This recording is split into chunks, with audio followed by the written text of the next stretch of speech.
Welcome back, guys, to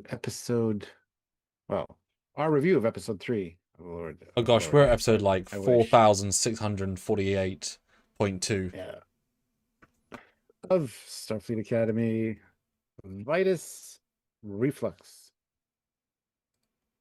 Yeah, My brain just thought it said acid reflux. I was like, you okay? No, no. yep. Welcome. Vote in the poll. In fairness, probably the idea of doing the ranking letters is easier than 4 to 6, 7 to 8. You know, this probably is a bit better because you can more Yeah. straightforwardly see. So that might be where we swap to. Vote now your review of this episode. Be honest, right? Don't go for hate. Don't go for pandering. Just be honest. Honesty, or is what's the point? You know. Yeah, I feel you. Many people have always said, "Well, why don't you guys tell the truth how bad it is?" I'm like, but we always tell the truth. Oh, those people might enjoy my take on this episode more then. But it's the truth either way, right? Yeah. That's the Yeah. important thing. Like maybe we might use less swear words, but also we don't do them a lot anyway. Is that a thing? Do I swear less than New Trek? Well, less middle fingers. I'll say that. Ugh. P.S. Welcome to laser tag the episode. And do you like my thumbnail where they're totally the sizes and heights of all these people? Looks good. Looks better than it probably did initially. So There's a scene in this where Navarian Romulan stands up to Caleb, but she can't see past his neckline. So yeah, the height difference is. I mean, the actors are literally doing this. It's amusing in its own way because they obviously don't plan that going in, but it's like you ain't gonna. Okay, although in fairness, a lot stronger than him, which I kind of hope they played into because a lot stronger than him. But it's like, hello, hello. yeah. It's like Darling against Rock Talk. It's like, hello, big person. You're so big. Anyway, I'll show you straight. Go for it. Hit like and subscribe to the channel. Do all the things you need to do. We want to talk about this stuff, good or bad. This one's not as great as the other two were. So it'll be an interesting discussion. We want to hear from you guys. So make sure that you super chat in or PayPal in with your thoughts or comments. We really appreciate all the support and help in that regard. So if you want to make sure that your comment gets read, like Ray Ricks just super chatted in, we do read all of those on the air. So if you want whatever you have to say to be out there, we will do that. So yeah, support the channel any way you can. There's a join button down there on YouTube. Hit that so you can join the channel here on YouTube, or head on over to Patreon/Trekyards where you can join us on a monthly basis over there. It all helps out immensely. Just be part of the conversation, either in the regular chat or by super chatting, like I said. So lots of ways to support and help us out, and we love just seeing you guys show up for these and talk with us. Yeah, it's it's a thing. It's a thing. Also, make sure that you check out the links. There are links down below to the Teespring and the TeePublic store, and lots of really great Trekyards merchandise as well as other stuff. But just clicking the link and checking stuff out helps us as well. So if you can do that, please do that. They're in the description of every video, and yeah, it all helps out the channel. Share the videos around with people you think might enjoy them. Hit like, do a super thanks on some edited content or older content. Go back and do that. Lots of ways to support and help. And yeah, we appreciate all of it. So, Ray Ricks, we'll get to your super chat in just a minute here when Sam gets back. Uh,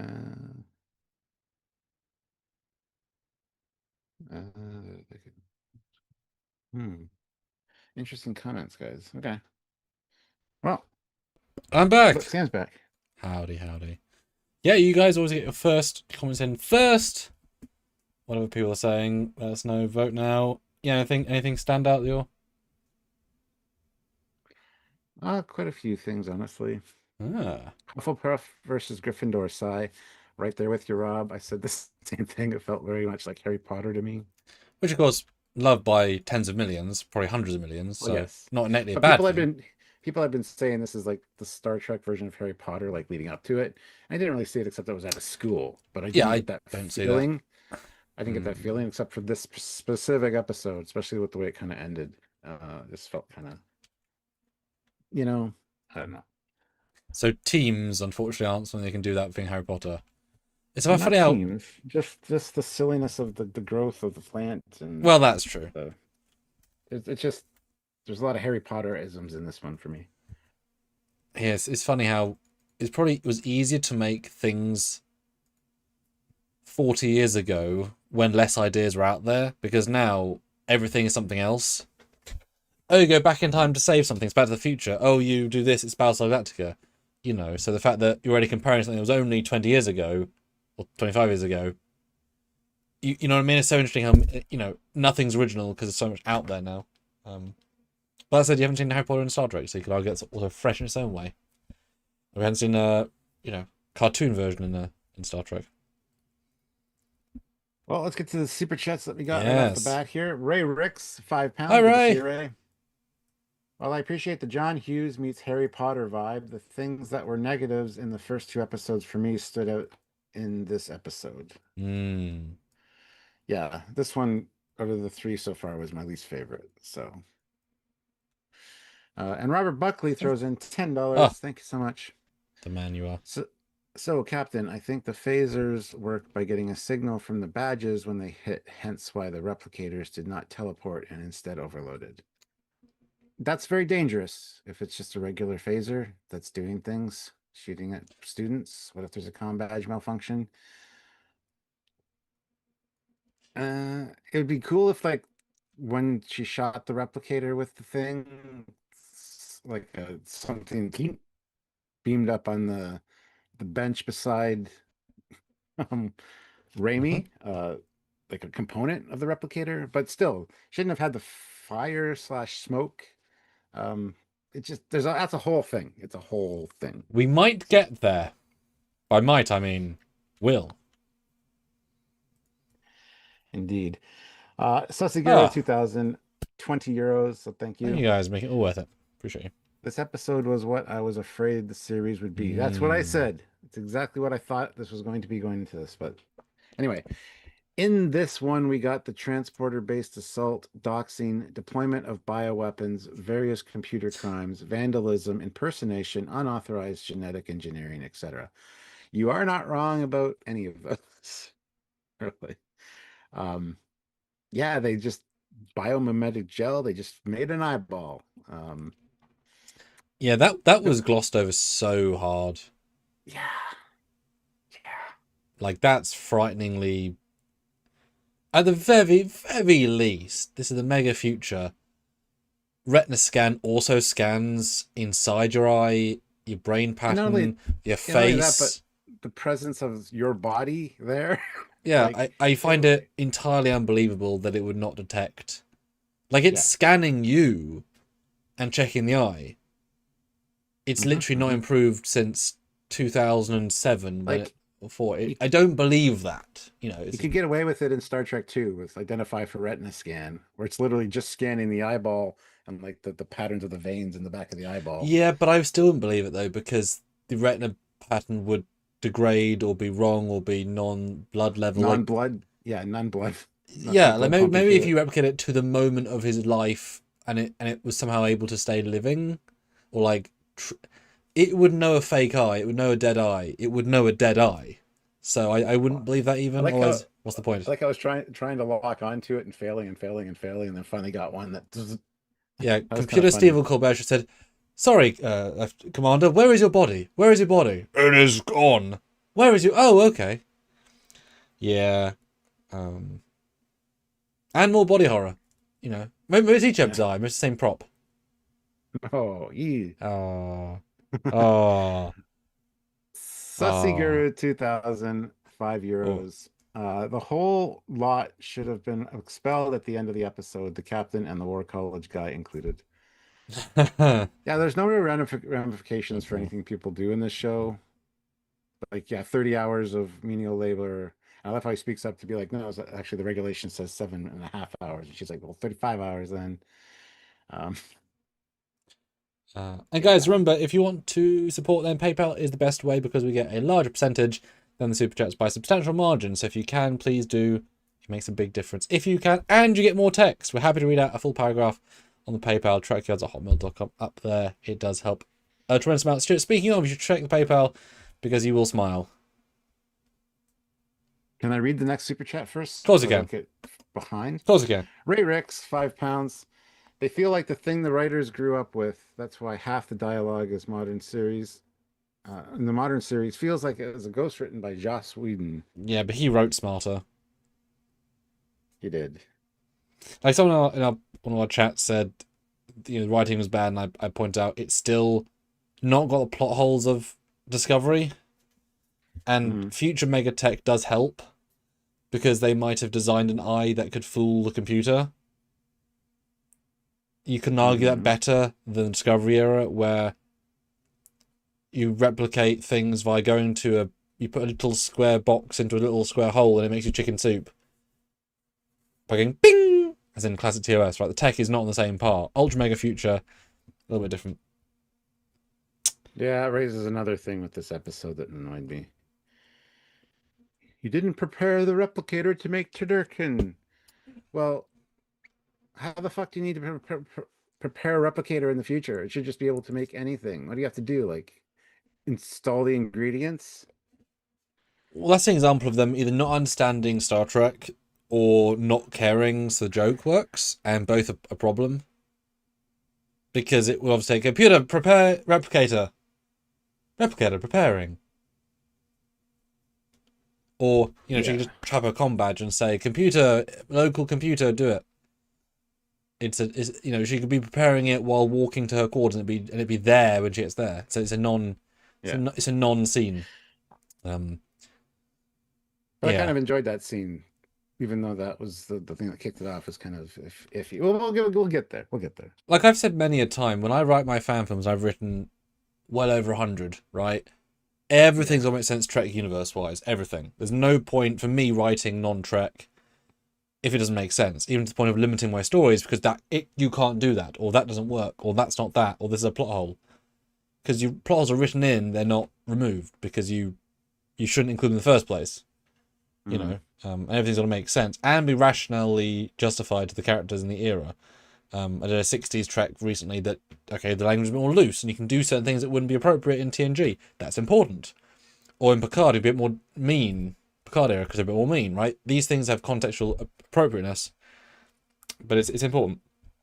It's important. But going to the PayPal, we have a very awesome one from John Ford Jr., who has sent in $100. So thank you so much. That helps so much.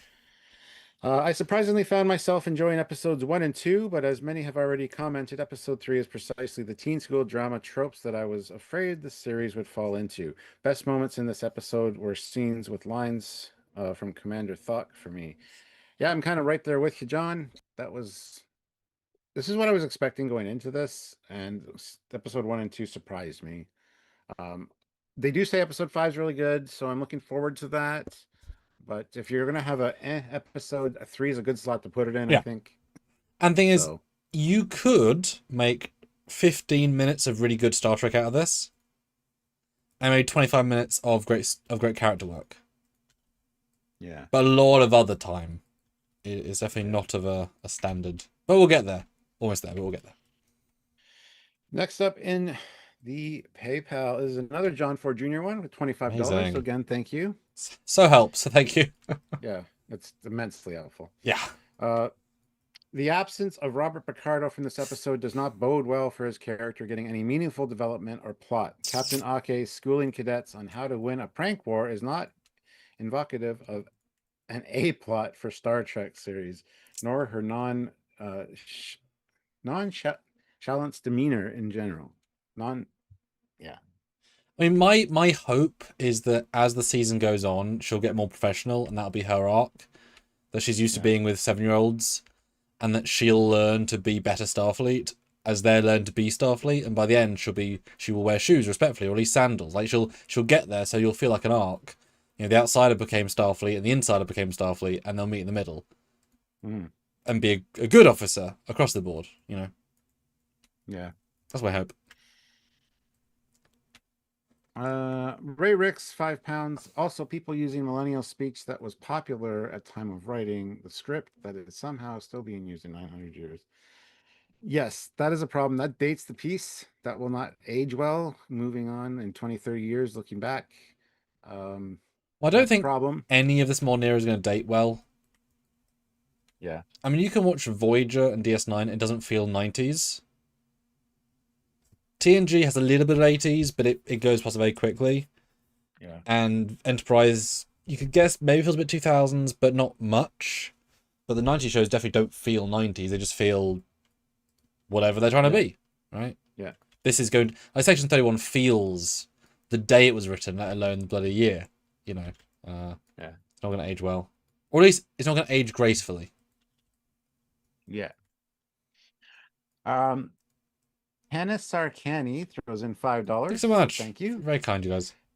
TNG established in the episode with the frozen guy from the 90s that you need to program the chemical and molecular composition of a new object. Yeah, in TNG time, 700 years in the future, replicators you think, I don't know, might be more advanced and know what a turkey is, know what a duck is, know how to combine the two to make a turducken. Like, come on. Well, also, I have no problem with programming a replicator with something that it's not aware of, but it sounds like, based on their conversation, like they have had this before. I don't know. It just bothered me. well, it's a very... I mean, thank you for bringing that up. It's a great point. But in TNG, they also need a transporter pad to safely beam, and a site-to-site in ship was less ideal and to go through the computer. Now, a comm badge, you can tap it once, and it'll psychically know, link to your brain where you want to go and beam you there without saying anything. So that's the difference in technology. Tap it. We have to tap it. We saw Laura Thuck in the first episode. She gets ordered to go take care of the students, and she just stands up and is gone. That's true. So it's very likely that there's some like universal platform of combined recipes, which is now several billion items from across the Federation, because they would be added to, right? And so everything is there. Which come is harder. It's like Netflix, right? You keep scrolling through the replicator menu, but you know, computer make a Cardassian Turducken variant 6, Garrick's great grandmother's recipe.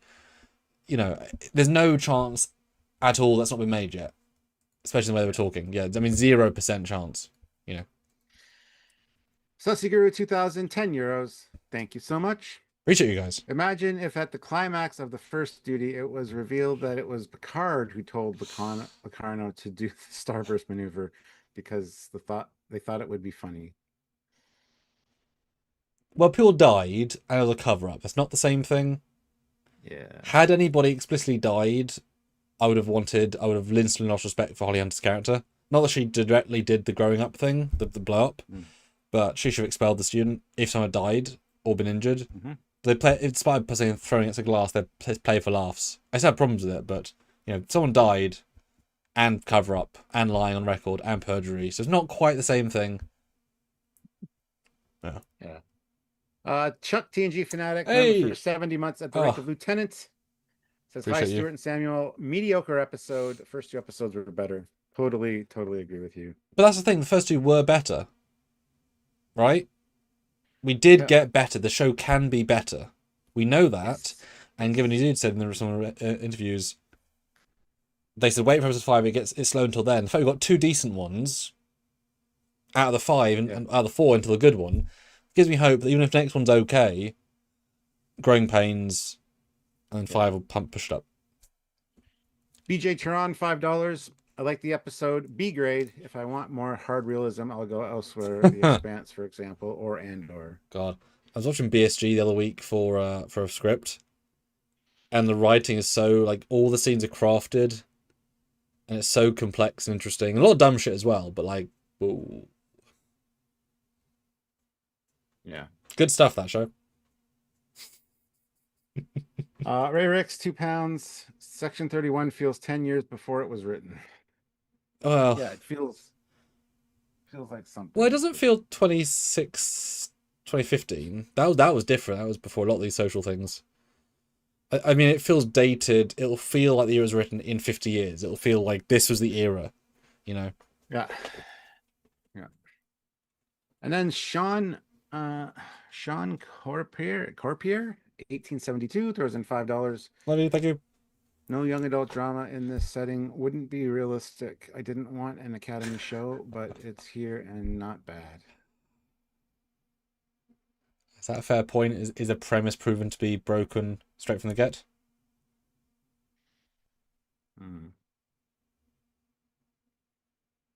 All right, I'm gonna check PayPal again.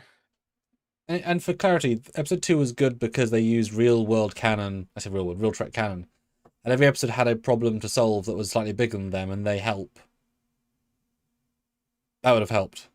I said to you I'll say this before we start. This episode would have been much, much better had it been just a prank war without the game aspect.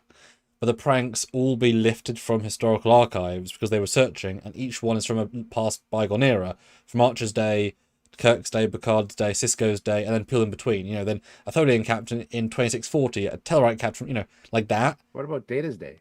Definitely Data's day. Yeah, for sure. So each prank had been a bit of canon, a bit of reflection, a bit clever, and maybe it becomes like the in-joke of the Academy is that every year there's a prank war, and they have to use pranks from across the universe of history, and see who wins it in a game way. It's a game. It's not a, because they were clearly doing it in a mean way. It wasn't a game. It was an aggressive thing. So that would have been more interesting. And then the Doctor, EMH, they would have asked him for help because he obviously would have seen pranks. He would have seen the Academy across hundreds of years, and he could have brought in, you know, that would have made it for me far more interesting. And still be a stupid concept, but with a lot more canon, a lot more interesting. And then maybe there's a Tellarite diplomat who's there, and he remembers the Academy because he's 80 years old, or you know, or whatever, you know, or bloody Elorian, you know, Yeah. Double down on that. And Hammer and Seven says this episode was so generic in terms of CW shows that it's borderline cliche. Still waiting for actual Star Trek in the show. You're not the first person I've heard say that it was very CW in its storytelling, and I haven't watched a lot of CW stuff, but I've seen enough of like Supergirl and stuff to understand what you mean. And well, that absolutely. And this will sound ridiculous given what we just watched, but Supergirl is a harder core sci-fi premise than this show. Yeah, because that revolves around the sci-fi nature as being the thing, whereas this last episode doesn't in any way. Yeah, let's hear as that sounds. And Daniel's Hot Topic says, so you guys like Starfleet Academy? It's proven itself to be pretty good so far. This episode is a little bit of a letdown, but yeah, episode 1's pretty good. Episode 2 is pretty decent, and 3 is not so good. It's been better than Discovery and Picard season 1, Picard season 2. Picard season 2's and you know, we're not comparing this to old Trek because even Enterprise is better. Although, as I said other chat, I like some of his characters more than I would have liked the Enterprise cast by episode 3. Like, who is Travis by episode 3? I know he's the famous example, but do you really like Travis by episode 3? I probably like Genesis more than Travis. I mean, Hoshi's a cutie, but maybe I like Cal Kestis. No, what's his name? Dahl? Nope. What's the guy's name? Caleb. I maybe like him more than Hoshi from 3 episodes, from pure character perspective. I don't know, right? So we'll see. Yeah. What a great start, guys. Thanks so much. It really helps us a ton. And keep putting in if you want. Have your thoughts, comments, questions. If you disagree with anything, let us know. PayPal, of course, as we said, and vote in the poll. We want to get more results. So, Stuart, what do you think of episode 3? As I said, this is what I expected going into the series. The first 2 episodes impressed me. This one was kind of a letdown, but I knew that going in, watching the trailer. I had a feeling that this was going to be like this. And it was too long. It was 1 hour and 2 minutes, I believe. And it could have had 10 or 15 minutes just shaved off completely. It really dragged in a few spots. And I think there was some, I know they're kids, but there was some honest, like almost cruel intentions going on, especially from like the war college. Just made it seem like a bunch of assholes. And I love how it's referred to as the asshole factory, because that was kind of shown in this episode. Yeah, I didn't enjoy it. I don't really appreciate pranks. I don't appreciate bullies. So it doesn't bode well with me to begin with. And the fact that they just announced who they were and that they did it, and there were no ramifications from anybody. I know Aki goes to talk to the chancellor of the war college, and he's in on it because he's being a dickhead too. He supports them. But again, that's not quite the proper like mindset for somebody in that position. I don't think so. I think Aki giving them hints as to maybe how to get back instead of directly just going along and either doing it for them or helping them. I think puts her more in the clear. A lot of people have been giving her shit for helping the kids, but you got to look at what she's facing. Like she could literally have, after talking to him, she could literally just said to the kids, "All right, this is what we're going to do," and it just would have snowballed into ridiculousness. But she handled it very maturely, I think, considering how immature he was behaving and how his students were behaving. So overall, it's of course the irony is if the twist had been both the leaders of the academies were both conspiring together to form this fun prank war, get them to work together, or yeah, like that would have been kind of fun at the end. They're drinking tea, so they've mended bridges. They're doing it together. That would have been a great twist. Yeah, like even at the end of what we saw, it's actually them together. That would have elevated it a ton. Like we are playing the academy. You're the stick. I'm the carrot, and we're gonna try and meld these two, right? There are ways you could have made it better. Sorry to interrupt. Yeah, no. So in conclusion, I found this one lackluster. The pacing was not great for me. I think the middle Calica game dragged on a little too much. There's some silliness with the replicators, silliness with the replicators and the smoke, screaming holograms in the simulation. There's a whole bunch of things that bothered me about this. There were a few good moments here and there for sure, but overall, yeah, just a letdown compared to what we had already seen. So hopefully it's not a sign of things to come. We will see. We'll judge it each episode based on its merits. But yeah. And Daniel jumps back in. I think Star Trek Academy is a good show. I'm shocked that you guys like it because the show's getting hate from almost everyone on YouTube. Steve Shives likes it, the show, and defends it, as did Trek Culture, although they're on the more positive side. Steve is a opinionated man beyond belief. Glad he likes it, I suppose. Yeah, we're just being fair. Like, just being fair. It's just, yeah. We don't hate anything. We just tell you if it's not so good. Yeah, we judge it as it comes, good and bad, and there's more good than bad. So, yeah.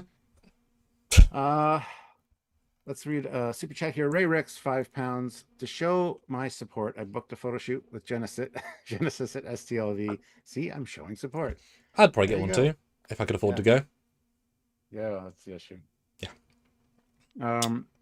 At Jordan9154, $5. Appreciate you. Keep up the good work, guys. Just an FYI, Stuart, Battlestar Galactica 04 is finally on Prime in Canada, so you can finally watch if you haven't yet. I have watched it. I had to download it all and put it into a USB drive and watch it that way. But I'm glad that it's on something in Canada now, so thank you.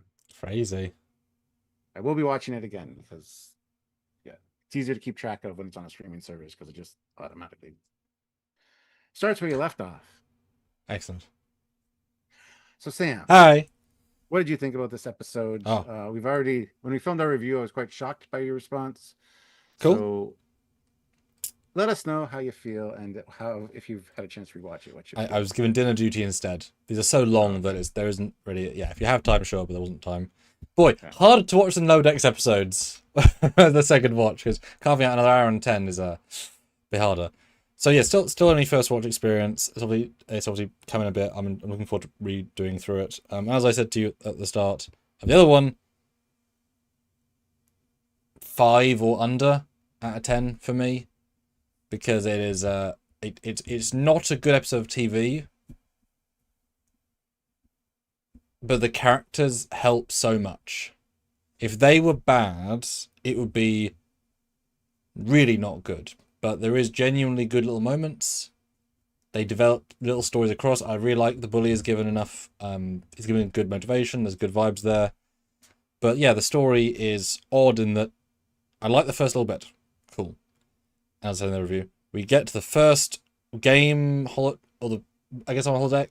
I don't know where they are. Some battlefield thing. And I'm thinking, this is kind of boring because they're shooting at nothing interesting in a way that's not interesting with characters that don't matter. Like, it doesn't matter.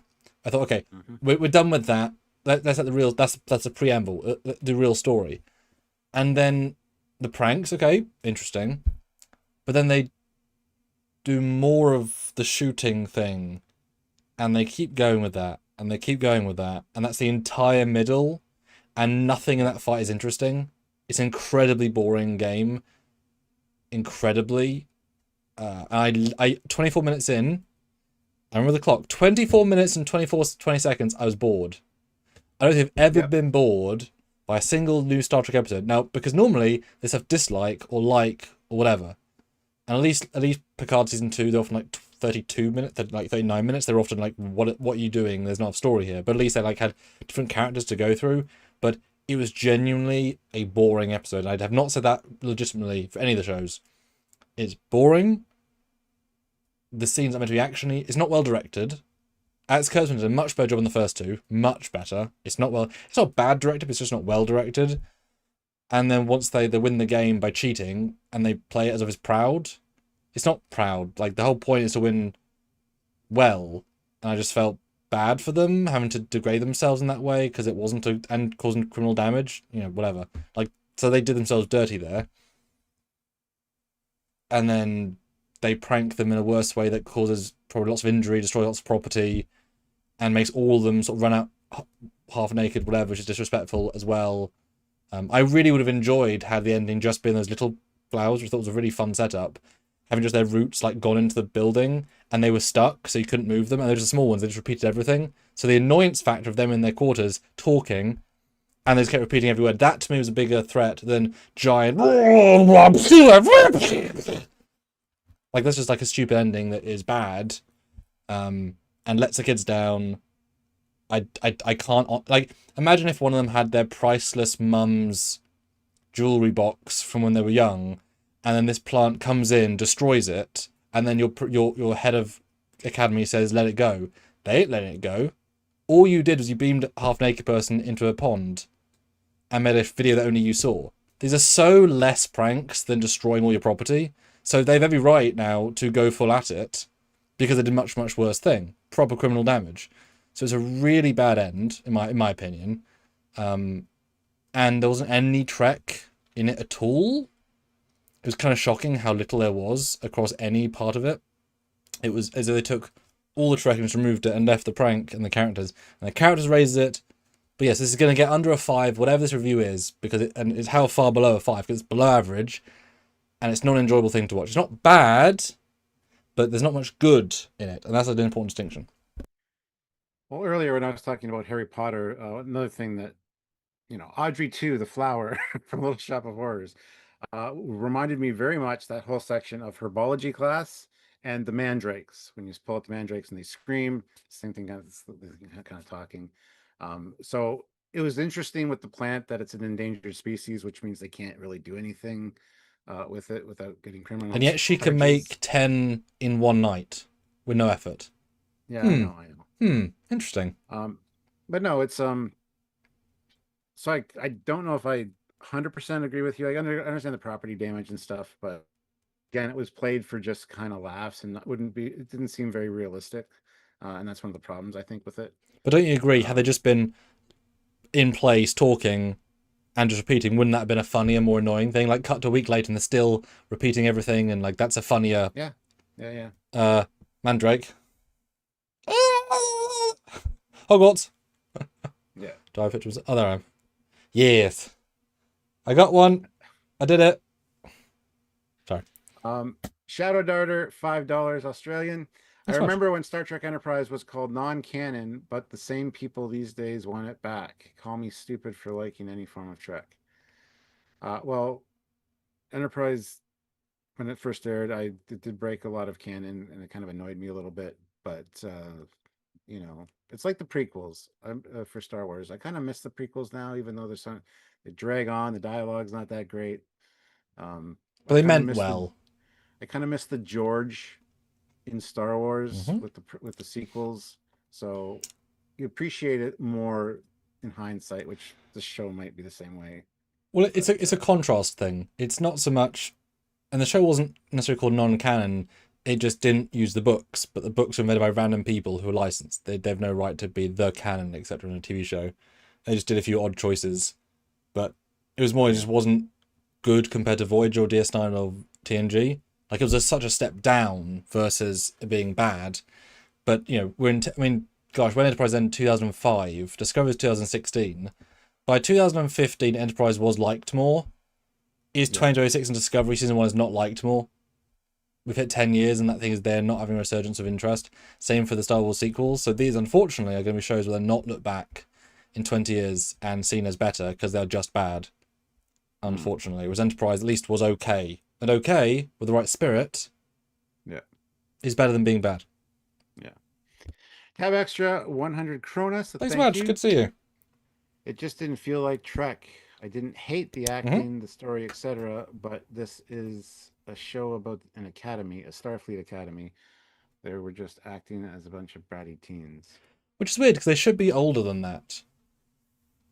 Like well, then it's supposed to be college age. But yeah. Academy, it's like a military school. You wouldn't expect this at a naval academy because you've been already trained in, you've already been brought in a way that would preclude that, discipline-wise.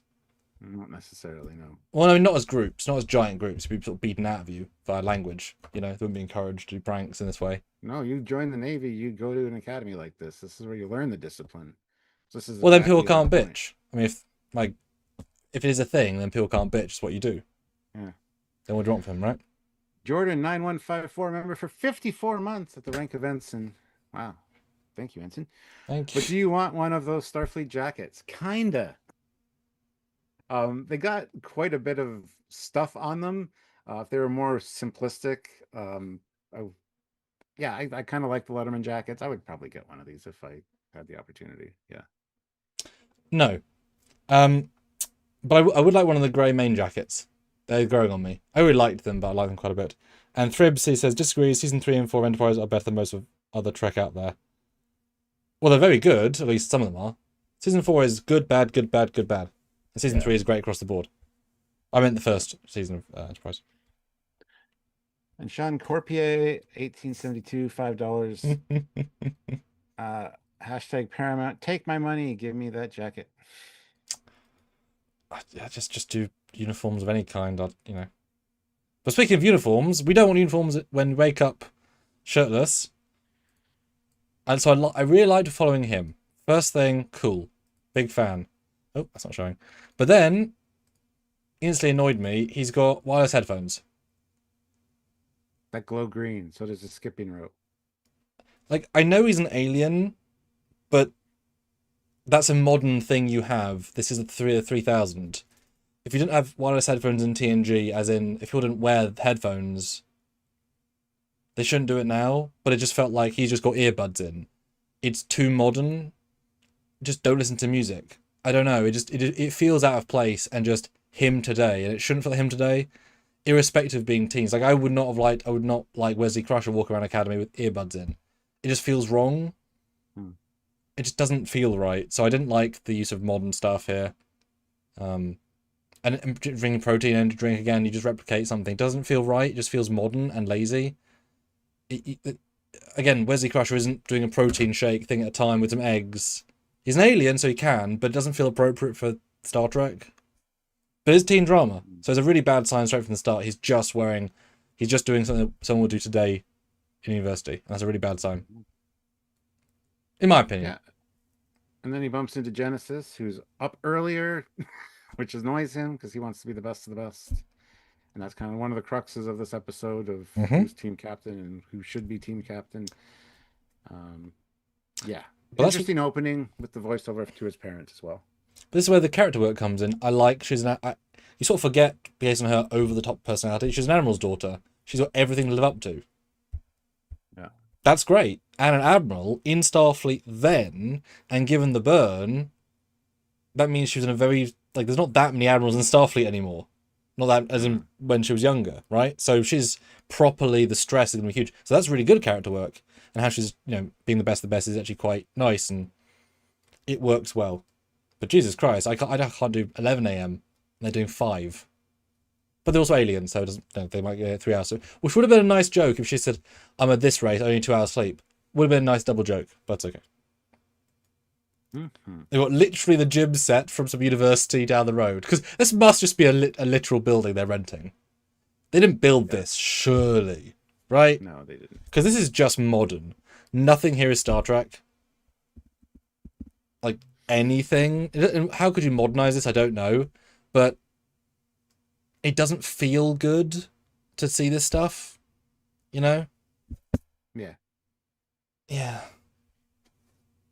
But this kind of just shows the rivalry between the two, and Caleb climbs the rope faster, and then there's the sign up for Calica teams. The little droid scans the badge, and he goes off and rambles the whole thing like he's captain of the Kionian all planet whatever. Hmm. Hmm. And Jaden's like, you don't have to do that. It scanned your delta. And then Genesis goes up, does the exact same thing. And then It is Sam goes funny. up and it just scans and runs. Like it's yeah. That is amusing. I would have loved if Sam just said, "Oh, I've done nothing. Yeah. 4 weeks old. Hi." That would have been funny, but they missed out 4 on that joke. months. 4 4 months, months. yeah. But I don't like that almost the entire Calica team is our main characters. That's again lazy and silly. I know it's No, like there were more there. There I were more at the there was tryouts. 3 Yeah. more final team, but it shouldn't be all of our leads and 3 extras. That's too much. They're not. There's too small universe. Even in like Gossip Girl, which I really enjoy as a teen drama, the groups are really spaced out across the world because they're all different things. To have them all like this isn't the Friends group. Hmm. As in they're not. I guess they are friends, but no, they're not the same division. Not all in the same thing. It's a bit contrived. They're all in the same everything. Yeah. But then Caleb gets hit in the head by a ball, and I love what the dickheads, the assholes, must say to them.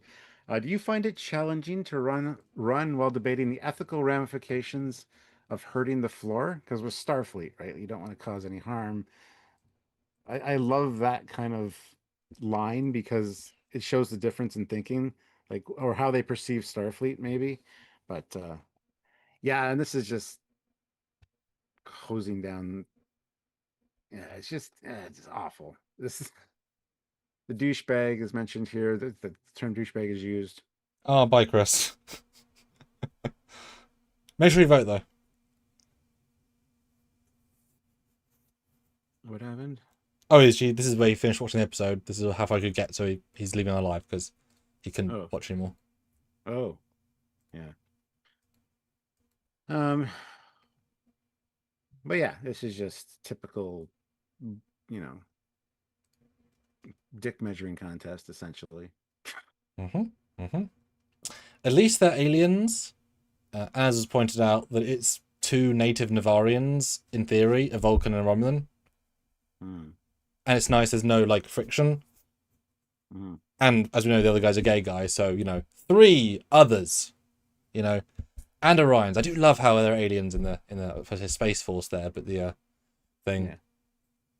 But I throwing a ball at someone's face, it's not clever. That's just physical assault. Like it's low tier humor. It's not humorous, is it? And it kind of would have been funny if what's his name, Caleb, Yes. had just punched her in the face, and she'd taken it because Romulan punched him in the face and it broke his nose, and like the same amount of effort, and then they get reprimanded, because then at least you're seeing the contrast of, you know, she can be a bully because she's a Romulan who's really strong. It's like I'm literally twice come at me, you know. Mm, This was less entertaining because nothing happened, you know. mm. A lot of extras though, getting credit for all the people getting paid to be there. Yeah. And then a shower room scene, which I wasn't expecting, although not Sonic showers it feels like, because they've got wet rooms which you don't need for Sonic showers, and you can hear water which you don't need for Sonic showers. So that's just again that's the gym locker room from a building near the set. Lazy. And Sean Corpier, 1872, throws in Hey, $5. The dot went to HR about the hitting from the commander. Yeah, her smacking it was kind of not great. It says ouch too. good integration Um, though yeah. of the effects. No, it's just a typical locker room scene, and of course we have to have a chance to get everybody kind of down to their skivvies Although pretty big because skivvies, boo. yeah, a little sex appeal. Yeah, I know. But like I We say, all it should have been like Enterprise or not Enterprise. Not Enterprise. Lower decks, just a big space with these blue hollow big lines, and then they go in. Like they're just not like there's even a drain in the middle of the floor. They don't use water for showers. They are on the planet. They prefer wet showers. I buy that. Water and space. Yeah, okay, sure, but it's still it's so far in the future. It shouldn't. It, no, it just doesn't. Uh, It's no effort. And why's a hologram wearing sandals? You know? but she wants to fit in. Somebody asked why she's in the shower room anyway, because she wants to fit in. That's the point. Yeah. Live life like you're a normal person. There's no problem with that.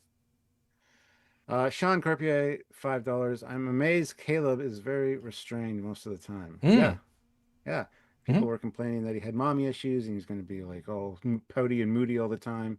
No, in this episode, he actually says, "Keep this up, and I'll never get a chance to join. I Hmm. won't get into Starfleet this century." Like he's excited to get into Starfleet, which he shouldn't be, because the choice was either you go to jail or you're here. So Yeah, he's doing a really good job. That's exactly what yeah, Starfleet you'd want to be. So they all get beamed. It would be amusing if it wasn't into public places. well, that's why it's a prank, though. I know, but if you put them on the roof, which I suppose they did the other one, like there are ways of doing it funny that aren't as disrespectful. But having the hollow recording or whatever of them with a roll, just none of that dialogue is good because we can. It's like, no, that's not what a way you do pranks. You do it for a reason. It's just not good dialogue. Yeah. Already the show's like, oh, could be better. You know? Hmm. Yeah, but this leads up to the "This is War" line. Right, and a Romulan doing middle fingers, Yeah. like to stop. It's embarrassing. Yeah. At least do a Romulan insult, right? And then you get the The commercial. which at least she also says how bad it is. So that was amusing. Yeah. Eh, it's the voiceover too stupid. Yeah. And then you realize we're gonna have a prank war on our hands just as the oversight committee arrives. And Which we never see. yes. Yeah. Good conversation here though. Um, they shenaned once, they'll shenan again. Hmm. Funny. Oh, there's some good shots of the shells and the ships too. Yes, we'll see that. I frame by frame this chair took a little while. Yeah, I know. I like not the scene particularly, but I like the fact that they say that this instructor lady was meant to go to the War College, but she chose to do Starfleet instead, which is interesting. It means that her rank is interchangeable. That means she must have been trained. I don't know where, because they're different divisions of the different organization. Technically, one's Earth based, one's not. But she chose here because she wants to do better for everybody. That's good. Mm-hmm. I like that's a nice bit of development, right? She's choosing to be with these exploring rapscallions. She doesn't quite understand why the Chancellor's not dealing with it. But of course, she's thinking, I'm the prank mistress. The way to win is to fight, but in my way. And why is she sitting the way she sits? It's pretty obnoxious. I mean, rewatching this, it's like, what's wrong with her? I don't know. Who? Just yeah. Who? Aki? Yeah, Holly Hunter. Well, it's a chaise. That's how you lay on a chaise. She's like pushing us. It's just be odd. These are weird choices. Why not? Who cares? Wait, it's just I'm rewatching and thinking this is obnoxious when they're making choices to be obnoxious, you know? It's odd. Yeah, and we find out he has a tea fetish, the guy, the leader of the War College. Out of all the fetishes available, that's great. I don't think it's sexual, but he's like a Sherlock Holmes. He No, likes it's not. tea to be precise and perfect, you know? Yeah, you gotta, if you're gonna stir it, you fold it from 12 o'clock to 6 Yeah. o'clock position 12 times. Well, I'd imagine it's also probably not replicated tea. It's probably like hand transported, or even, you know, transporting damages it. It's probably like hand flown it from, you know what I mean? It's probably like very, very nice tea. Then you get to a new set, and by new set I mean Herbology class. I mean LED wall, rotary, the thing with the gravity. What's that called? Centrifuge. Yeah, it felt like that. It felt like Babylon 5. Mm. I'm confused by it slightly. They look cool, but I'm confused by it. What's happening? I don't understand this set. Why are there trees on the walls? Mm. Don't know. But yeah, they're complaining about the pranks, and Mhm. she's like, yeah, well, we're gonna deal with this plant right now. Kind of her first hints of how they should get back at Mhm. them, but um yeah, there's just it's not much going on here. Yep. No, Got I Genesis. Oh, go ahead. no, okay. I was gonna say, well, I was moving on to the next scene when it was Oh no, Genesis I quite like this scene. 'Cause I thought I was like, okay, we've had dumb prank, but Hollander's above this. She's a better character than getting obviously proven wrong at the end. But I thought, okay, she's better than this. She's using Starfleet smart, she's impatient. Like, this is cool. Don't go at them. Don't prank. Be Starfleet. Cool. And in fairness, she didn't think they were going to do the growth hormones. That was them. In fairness, her plan was to put these in their rooms. yeah. So they escalate it beyond her expectation.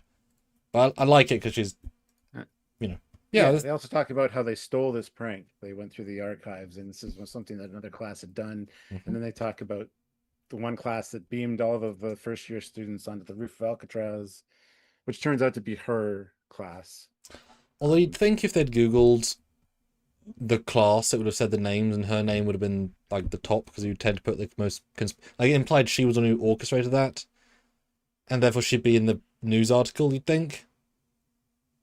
Just saying.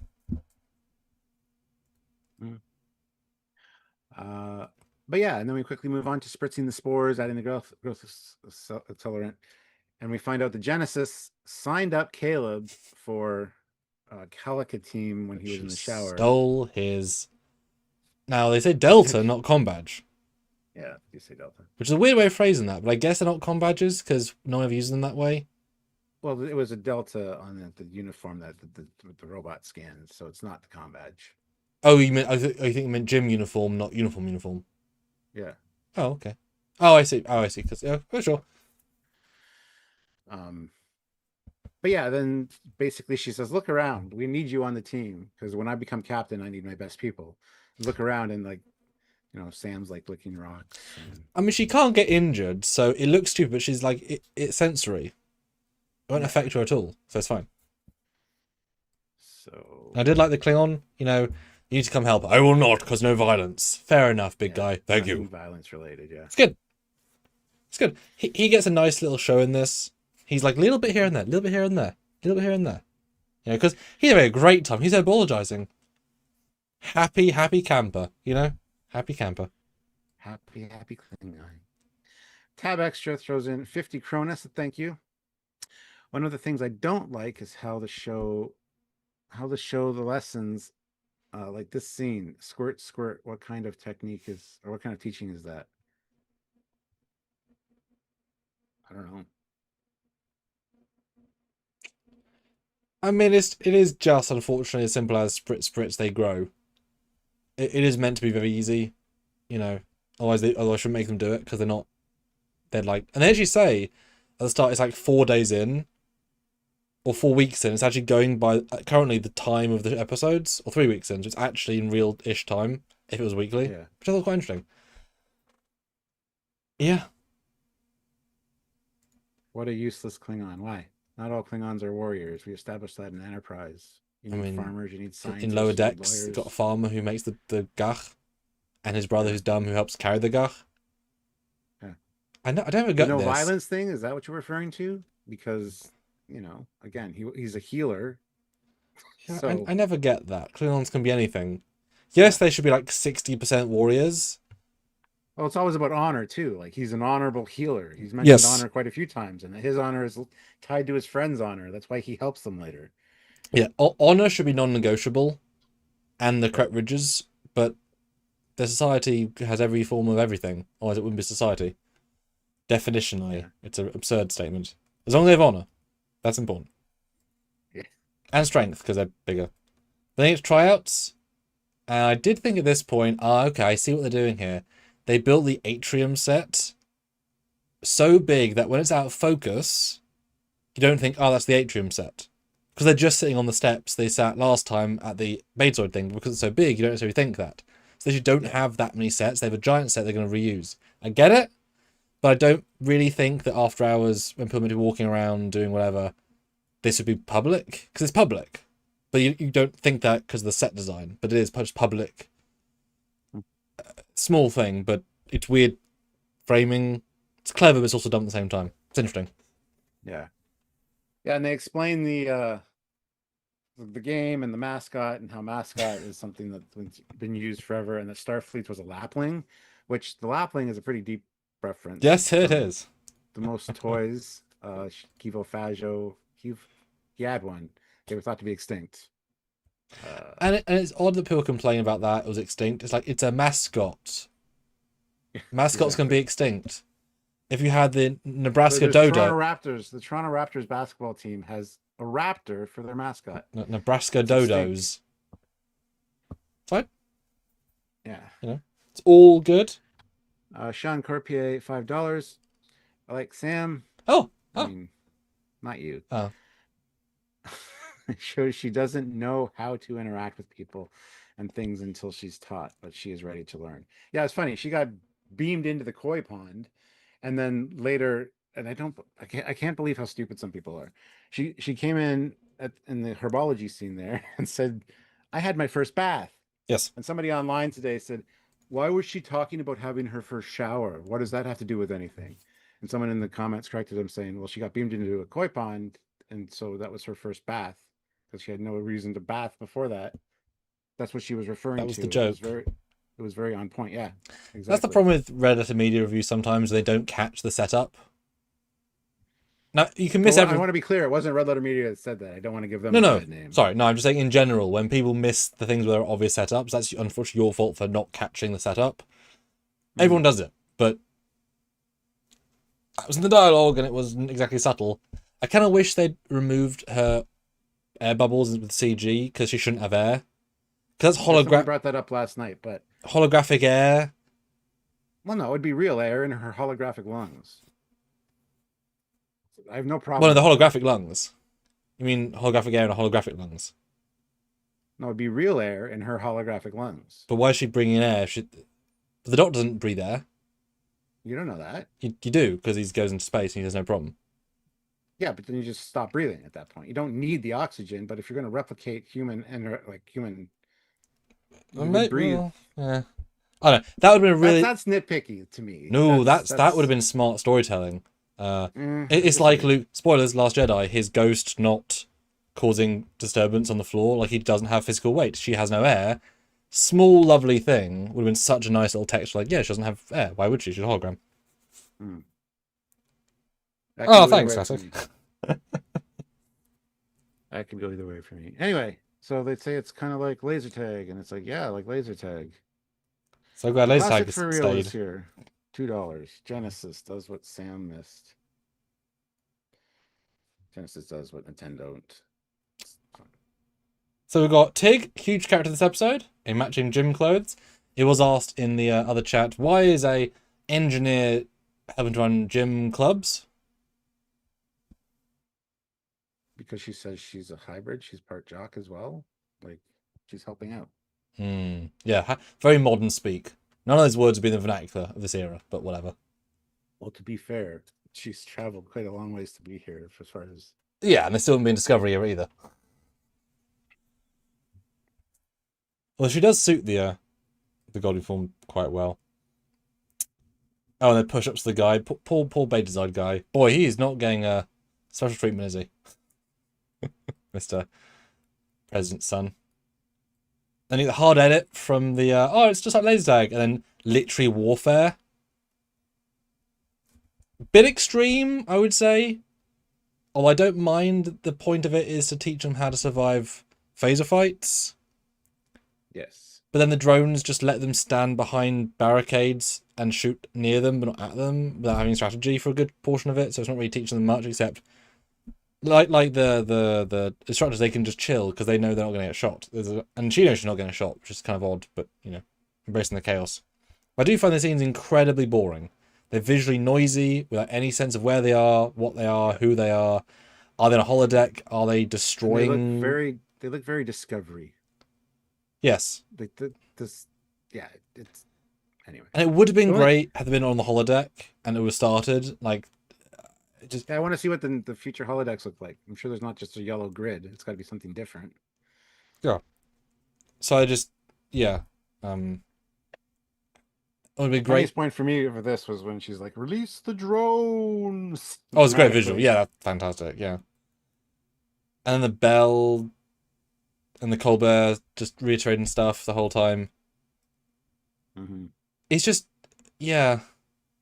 I do get the why it had to be the way it was, because they explicitly used clips of this at the near end, and we had to show them really out of their depth for that to work. Mm-hmm. But I would have cut this down to like a minute montage maximum, and it's a good 5 or 6 minutes. It's incredibly boring. Yeah. Yeah, I mean, honestly, nothing good in this except you can see them.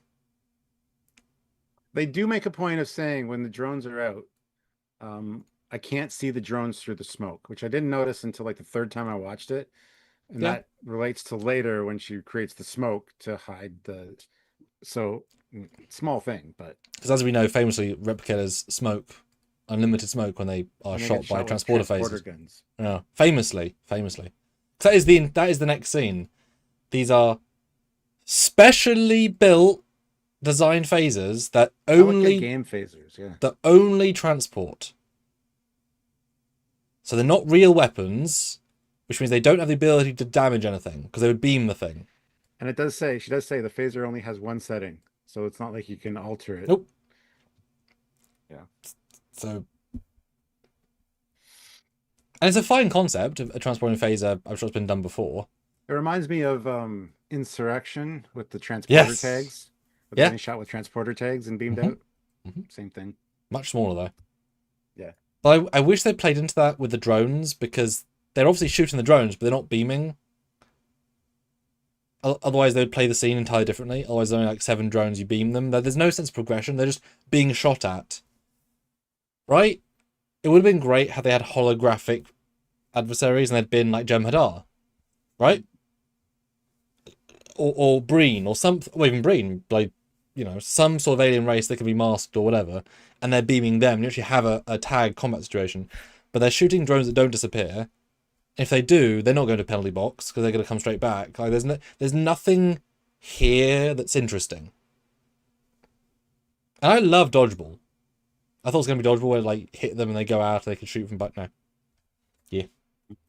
What did you guys think? Right now, review this sequence because it's my worst of the episode so far. Let us know right now.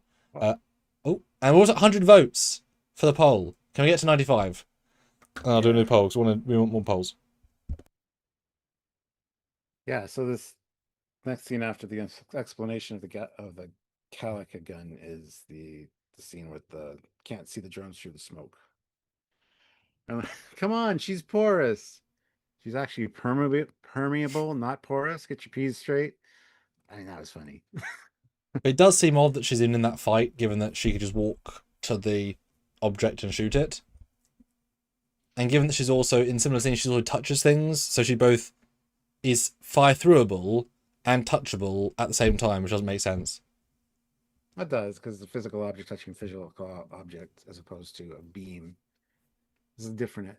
But you'd think that'd be worse for a hologram, because a hologram with energy would disrupt them. Sure, yeah. I don't know, it's just odd. I would think the hologram just would walk up and do the thing.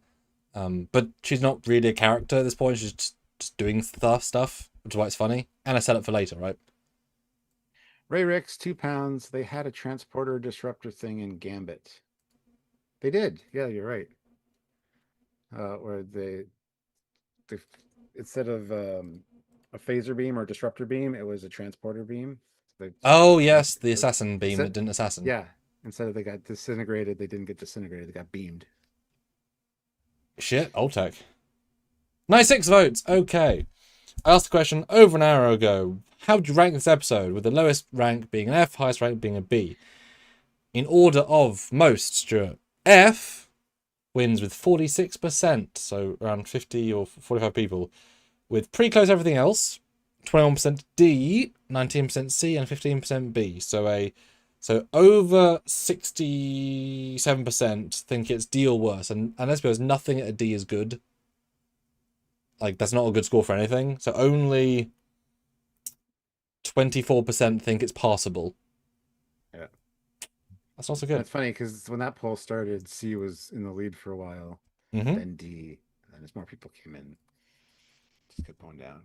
Speaking of more people, we have 55 of you, which is awesome. Hit that like button. We have 39 likes. I'd like to get up to 50 likes. It does help us out It immensely. does. So please hit the like button. You guys are doing amazing, so keep it up because this is really encouraging. We'll give these things fair treatment. I remember PayPal if you can, because you can give longer opinions. All right. So the next scene is Jaden and Caleb talking, and he sees his Betazed hottie wants to go talk to her. So he tells Jaden to distract the other War College students. And that's a pretty funny scene. Him trying to tell a joke, Hi. and yeah. Um, I really kind of enjoyed that scene, honestly, in his interaction with the War College kids. And then the next scene is just kind of boring and dull. Of them talking and her being a little bit of a bitch for some reason. Um, Well, she's made a choice not to see him, and now he's in her face. So yeah, but she's gonna not be happy. She's made such she hasn't gone to see him. She could be happy to never see him again. Like, yeah, but there's no reason for it, in my opinion. But whatever. Anyway, I want to say real quick. I didn't mention this during the episode 2 review. Oh, But the music that they have for these two is really good. Out of all the music in the show, their theme is really good. The first interaction of them talking outside when he was giving her the tour in episode 2 is it's like their theme, and it's carried over here, and it's really good. I really enjoy it. So that's one of the good music things for sure. Classic for real, $2, 50 likes, hashtag make what's his face pay. That's Jeff. Jeff's not here though, so but yeah, hashtag make Jeff pay. okay. So now there is an episode that is less good. I'm asking the big question, and you guys will see. Which is better, Discovery season 1 or Akhamdi season 1 so far? So the worst one and this one. So let's see if it's because last time we did this, that's still won by a huge majority, as it should. Let's see where it compares now. No, but I also like this Klingon scene. I liked the difference in between the Romulan and the Vulcan. I like his non-joke.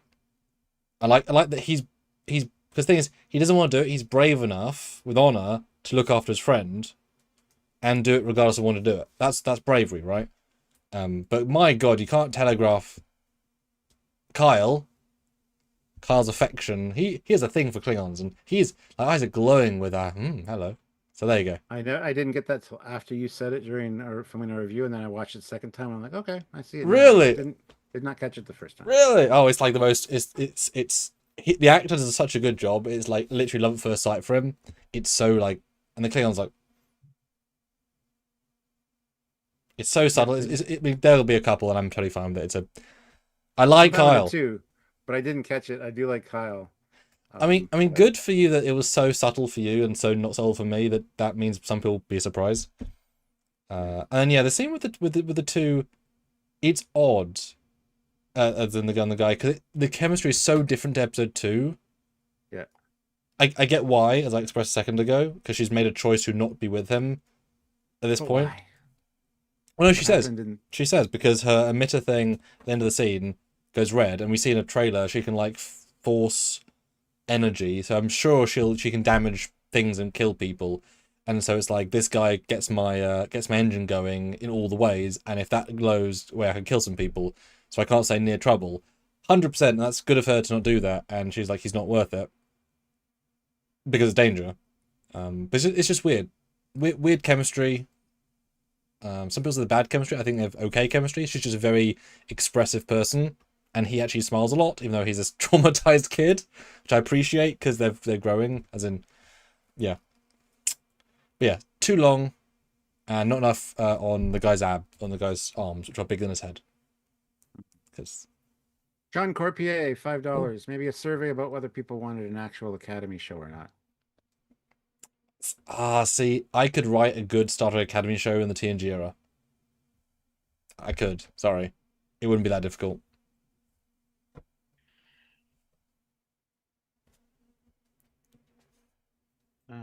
Go vote on the poll, guys. 24 votes, 44 likes. Hit the like button. Let's get those likes up. Yeah, I hate this scene. It drags out too long. I don't give a flying fuck about these two. It's obvious Caleb and Genesis are going to end up getting together. as we see kind of at the end of this episode. Oh, see, the fact that you think that makes you think it won't be that, because I think there's an equal chance of both. There is an equal chance of both, but I'm Or calling it threesome. now. Don't put it against No, them. that's silly. I'm calling it right now. It's going to be Caleb and Genesis. Thing is, they might be very progressive with it and say he doesn't want to tie down to a relationship because he's future man. But he's open to open relationship with both of them. They're not going to do that. I mean, they said the other guy's in a polycule, Mr. Bully guy. So well, it's fine, but I don't think they're going to do that. I'm just saying, don't put it past them. That just makes our hero good guy look like an asshole. Yes.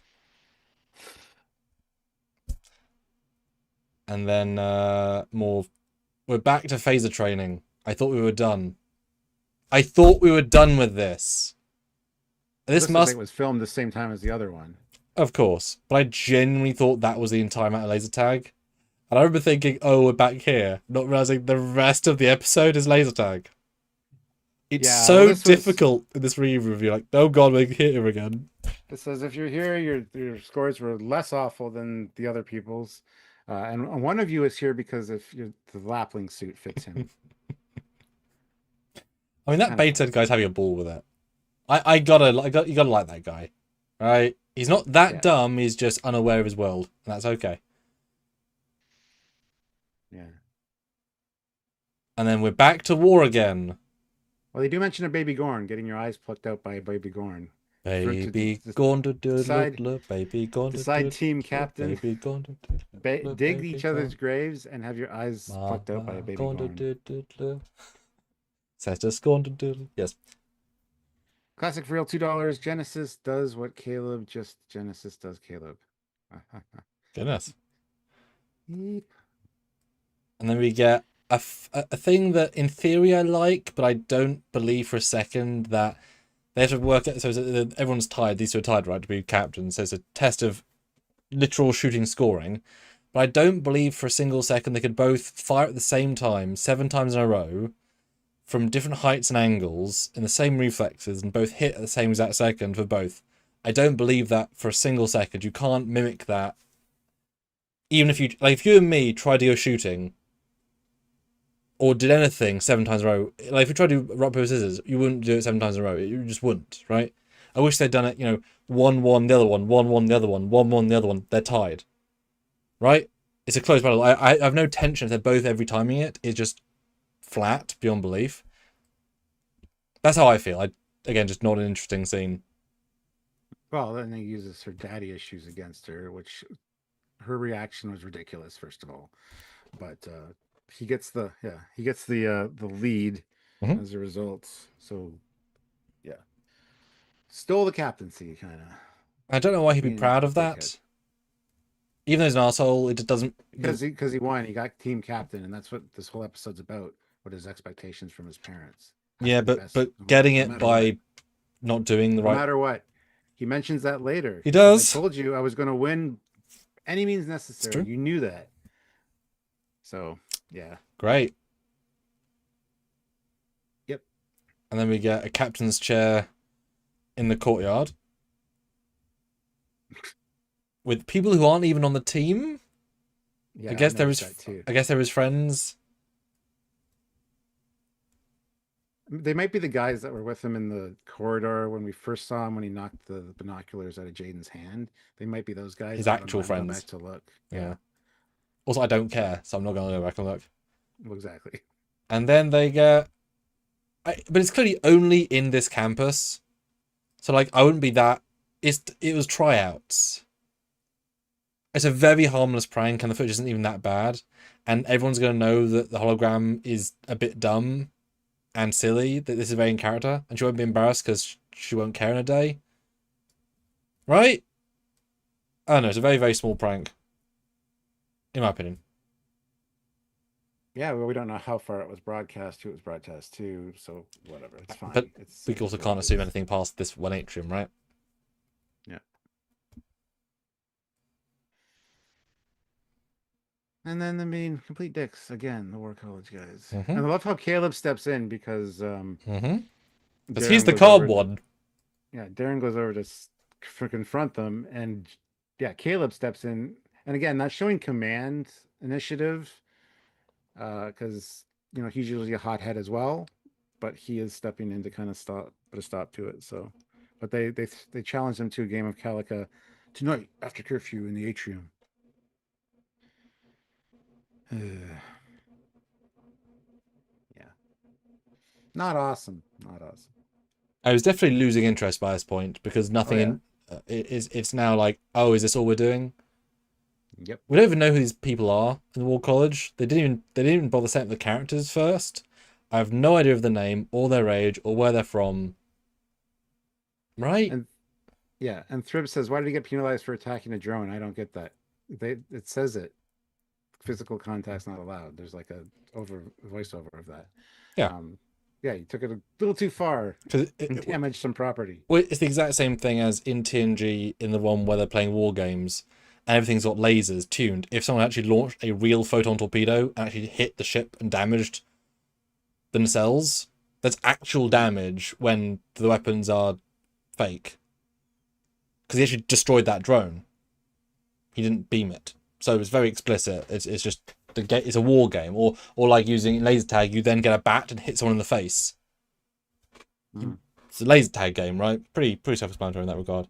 And Classic says to me, an Academy show set in TNG would be exactly the same, but not an annoying sentry. Disagree, because they'd all be smart kids who had good ideas and go and do missions and science things and tactical things, engineering things. It'd be really easy to write. Sorry.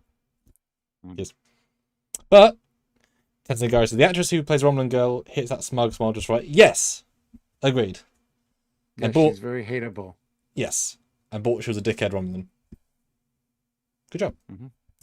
And then we get reuse the Section 31 set, which I thought I recognised. But yes, that's the corridor from Section 31 and Giorgio's office, which is why they look super different to anything else and don't fit the art design of the show in any way. And I thought that, yeah. And it's like, this chap, he's a stickler for rules. I don't believe he'd be in a sterile grey room like this. I don't believe it. He doesn't seem that sort of guy. They're trying to portray him as having no imagination, nothing creative. Unlike Aki, who's her office is quite, eclectic. They're just trying to paint him as a boring, just kind of nobody, right? Yeah, I just don't believe he'd be because he'd be pre-Burt, or he'd be pre the new Federation, so he'd be the guy chosen by Earth to be the head of the War Academy. I just don't believe it.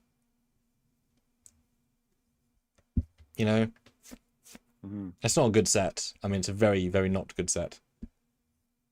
It's good for Star Wars. I could see this. Yes. Oh, it's beautiful. Well done. Beautiful Star Wars. It feels like something you'd see on the Camino. Mm-hmm. The cloner's home planet. Yeah, and I suppose this is. I don't want to talk about it, to be honest. It's a crap set. I mean, it's not right. It's not. Yeah. But he's trying to be nice. There's no hint of bullshit. He's just like, I made you a fresh cup of tea with fresh tea leaves. It's perfectly brewed. Here's how to do it. Here's where I do it. And then she disrespects him. And then it starts to go back and forth. So he is trying to be pleasant, given she's on his couch without shoes. So she's disrespecting him from second one. And he takes it really within stride. And then the back and forth it. Yeah. But obviously she's here to say you pranked us. So, but yeah, to get that footage, they needed authorization of somebody like you. And he's like, yeah, he kind of admits to it. And it's like, yeah, we're not going to stop. Because I don't know if they resent Starfleet coming back, but it kind of feels like it. Like they're not the only show in town anymore. But what a dick move. Well, they say you have to be taught a lesson. Yeah. And she's like, you do know some of these kids had horrible lives? Yeah, they lived in cargo containers. Well, maybe another lesson. It's like, well, okay. But I get he's a military instructor guy.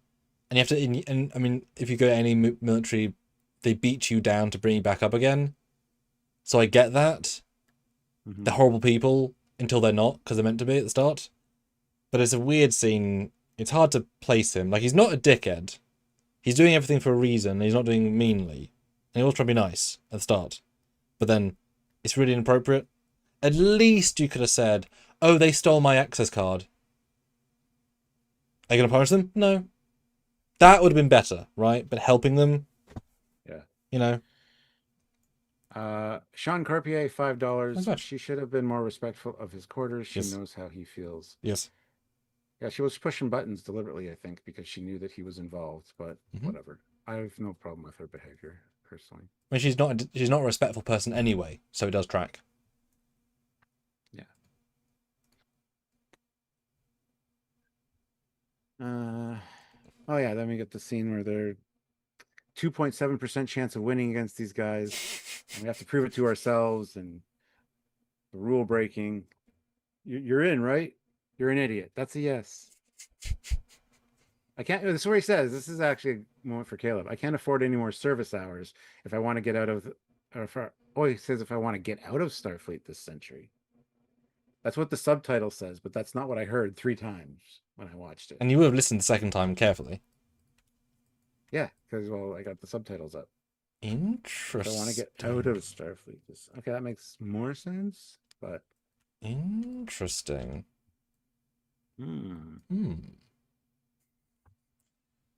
Yeah, it's fine. I mean, it's very teen drama. Yep, team drama jock bullshit. Join my team. Let's do it. Let's win this against these guys.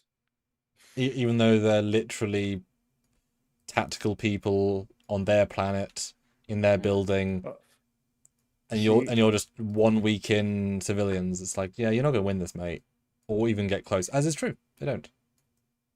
And Genesis says to him, "What kind of captain sends his team into a slaughter? The one who got here by playing dirty," which implies he shouldn't be captain. Which implies it's proven later in the episode.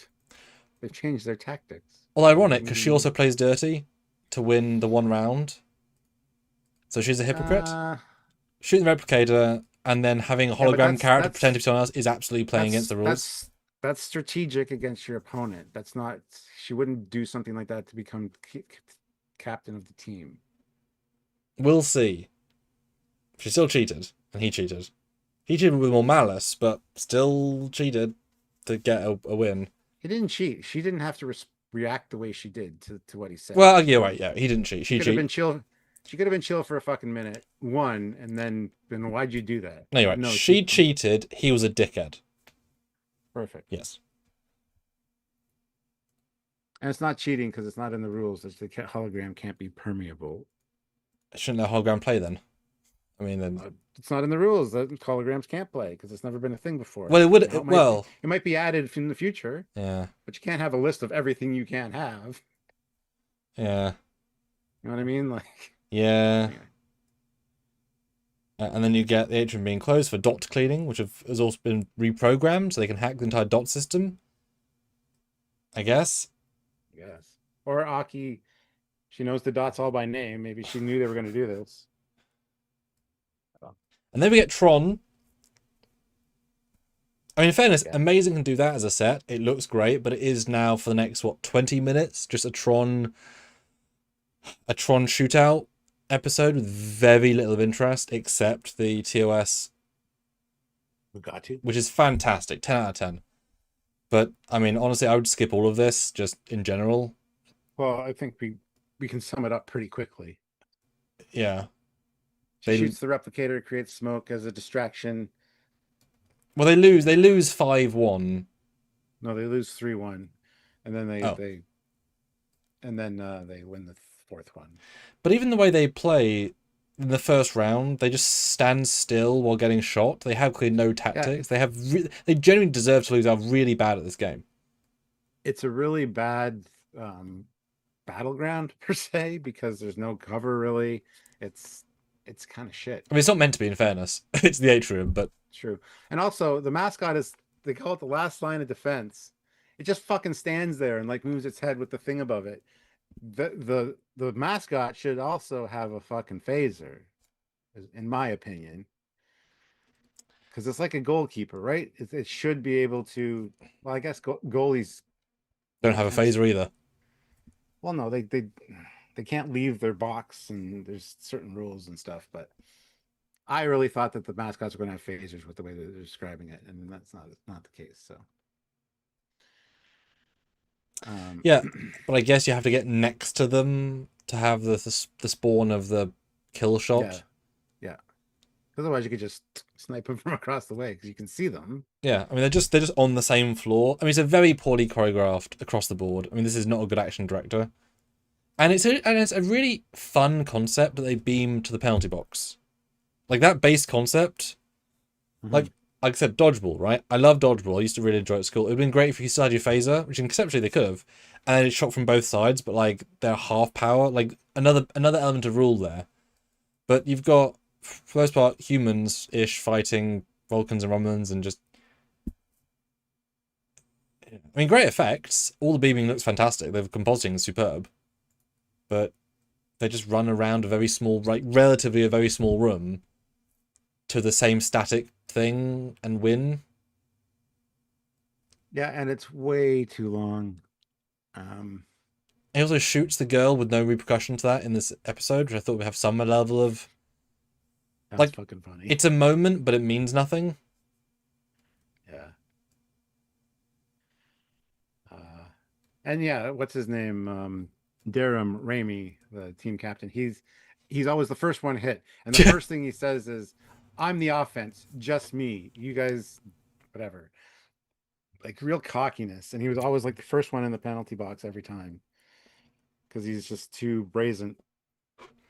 He's got no strategy, as they make it clear. His strategy is just attack. So Genesis has Yeah. another strategy. Which is actually a strategy. Yeah, well, yeah. Yeah. And she mobilizes the troops. They shoot, and you can see it. They shoot it with a red bolt, and then it explodes with fireboxes, which it can't do because it should beam them. Just plot hole. I mean, you could argue maybe they're normal phases that then modulate themselves, but bloody hell, don't risk killing all your people. So this just doesn't work. Just doesn't. It's kind of the cold fusion device in the sort of in darkness. They just don't care, you know. Doesn't make sense. Yeah. Just I do like the little sting of they change up their tactics, and the one thing they changed was getting you out of the picture. Essentially, I forgot how I worded it. I'm trying to find it, but and also part of the distraction is now the mascot can leave the penalty, but the thing which also breaks the rules. You'd think, as in they would know that. I know it's a hologram, but they would know that was wrong. And why are they shooting it? Given right, why are they shooting? And why would they think shooting it 10 times? yeah, I don't know. But now we know that Sam can become any other form holographically, and is not phaser fireable, at least in the low power of a transporter, Yes. while still holding a real phaser.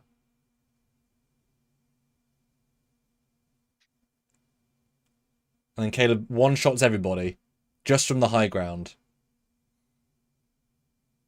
Mm-hmm.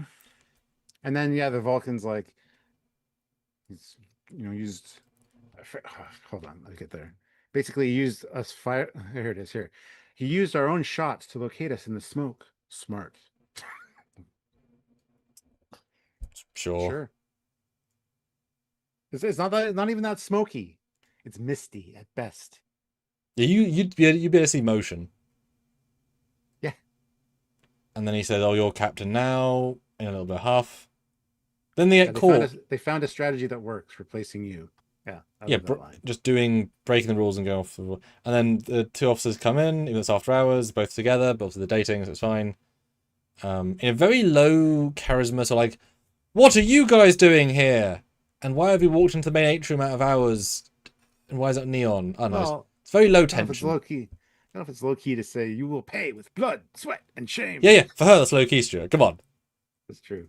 Why You are none of you crying? you broke my toothbrush. I will burn you alive the stake.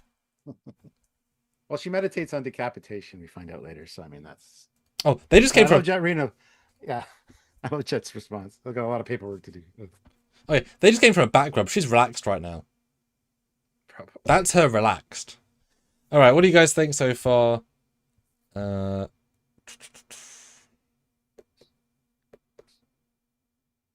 Ooh, if they could make the chest armor light up, you think put a forceful generation in them? Yes, 100%. Mm-hmm. Uh,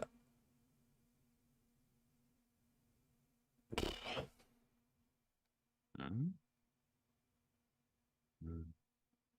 Hit the like button, guys. We got 49 of you here and 45 likes. We got 5 more likes to get to 50. Oh Hit yeah, that like button if you haven't already, please. We'd appreciate that. and 6 more votes to hit 40. We'd love. Come on, guys. There's 49 of you here. How is there only 33 votes?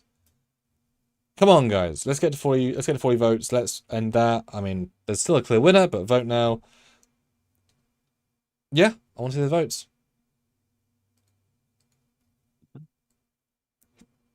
Next scene is her office where she's wearing her little Warp Core pajamas. Giving them a dressing down, but also offering hints. Like I knew she was doing something. Yeah. But you're not meant to get it until later. Yeah. But yeah, the Warp Core pajamas, I will absolutely buy those when they become available. Love those. I just wish it was a Warp Core we knew, because it just looks like a box. Yeah. Or like the thing, the Infinity Stone. Is that an accordion? Yeah. In your PJs? Or it's Warp Cores. But would have been cute if they were like Delta Flies or something. Like even more specific. Yeah. You know. Calvin Klein's a brand, wife Paris, Calvin Paris. He made his own sub brand of like Flyboy merch that she has some vintage of. And then we see I find this rather cute. A very, very slowly moving guy walking the newly created plants across the hallway. I thought that was a charming little moment. Again, gave me Harry like Hogwarts vibes. But yeah, and then they come up with the plan, and they're like, "Yeah, if we're going to do it now. We're going to prank them now. Same night. If I'm already getting in trouble, I might as well just go all in." Yeah, because expulsion's not a thing. Oh yeah.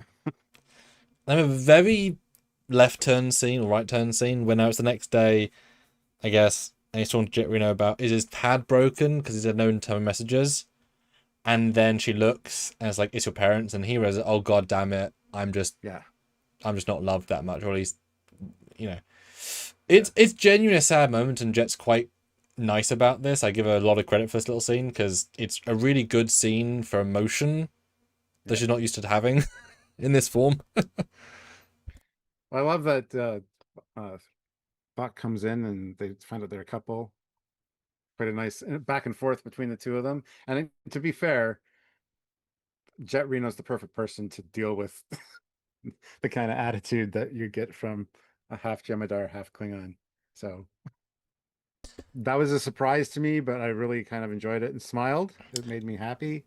So well, the interview with them did the rounds the day before, so I'd seen that, and Jet was like, I didn't even know. And we're a couple, and just let it slip. It was like, oh, she probably shouldn't have said that. So I knew, and it's funny. We said in episode 2 they were like had no chemistry because they were fun antagonists, but also couples often are. The banter of like we can be free to be dicks to each other because we love each other. Hi, babe. Yeah. Hate you. I'm not. No, I'm not. Yeah, that didn't work. Anyway, but no, it's you know, yeah, because Jet's from the past. She broke people's intestines to be in robots to make them live. She mutilated people to make them live. She's fine. Nothing phases her, right? And she knows if Gemma does ever break her spine, modern medicine, right? Totally fine. And did like but like you said, the replicator joke doesn't make sense. It just doesn't work in any way. But I like they can actually go take out, because they're not on a ship. They can just go to Paris. That's actually a nice little reference. Like they can just go out to eat. No issue, right? Rude Chef says, "Wow, some people actually voted for Disco season 1." Apparently, yeah. And that's my buddy Aaron. Good to see you, man. Yeah. Yeah. So go vote in the poll. We'd like another 4 votes for that one, please. Come on, guys. Okay, you know, like vote spike. Vote spike right now. 36. Vote in the poll. It's free. It's easy. It takes 2 seconds. Grab your phone.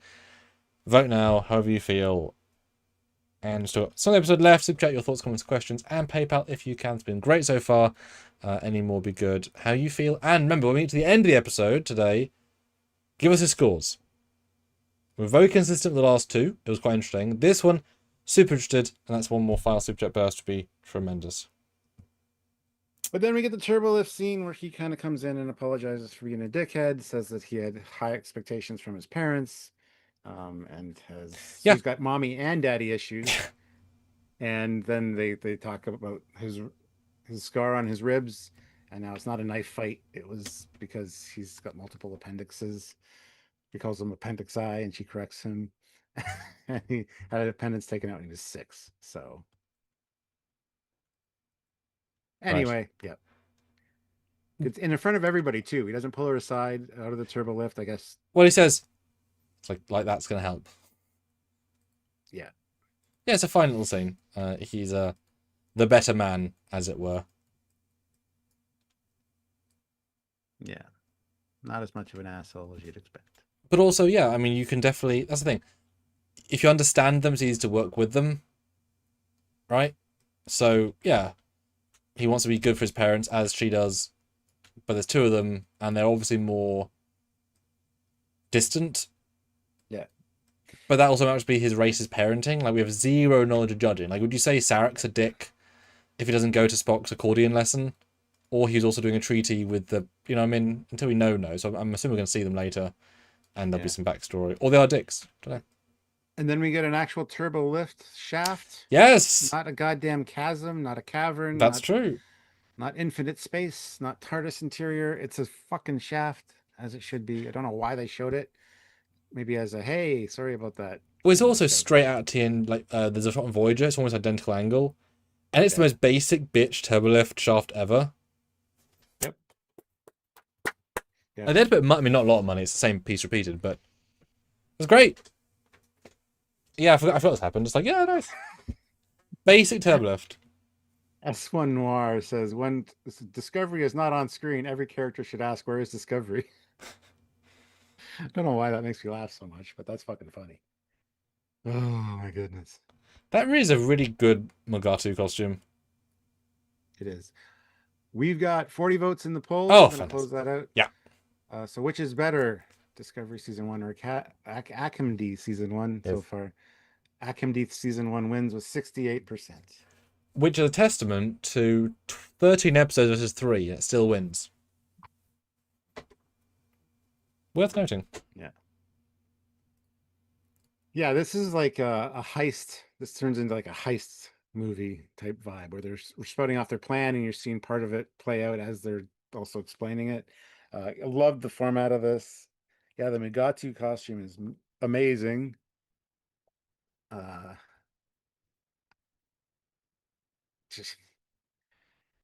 it's funny too, seeing him inside the costume, his face, and then of course she sensed him, and I'm like, oh shit, this is gonna go bad really quickly. That makes sense. Yeah, I'm glad they held off on that, and then it also was a bit of a twist where she did the thing, and he also got away still. So, okay, new poll coming. Let us know if you're on the same page. It did make me genuinely think, though, while watching the scene with Mogatu, this team kind of says fuck you to TOS aliens. Why is it not visually rebooted Mogatu? Why have the Gorn got the treatment the Mogatu haven't? I don't understand that. Because that's pretty much what they are. Where Lapwing looked right. Why was the Gorn butchered and not this random species, right? I don't get it. I don't either. The Gorn's supposed to be a villain, and they need to make him scary.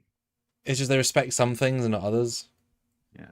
In a similar vein, though, really boring sets here. I mean, there's nothing. It's just standing sets from some office. It's just bad.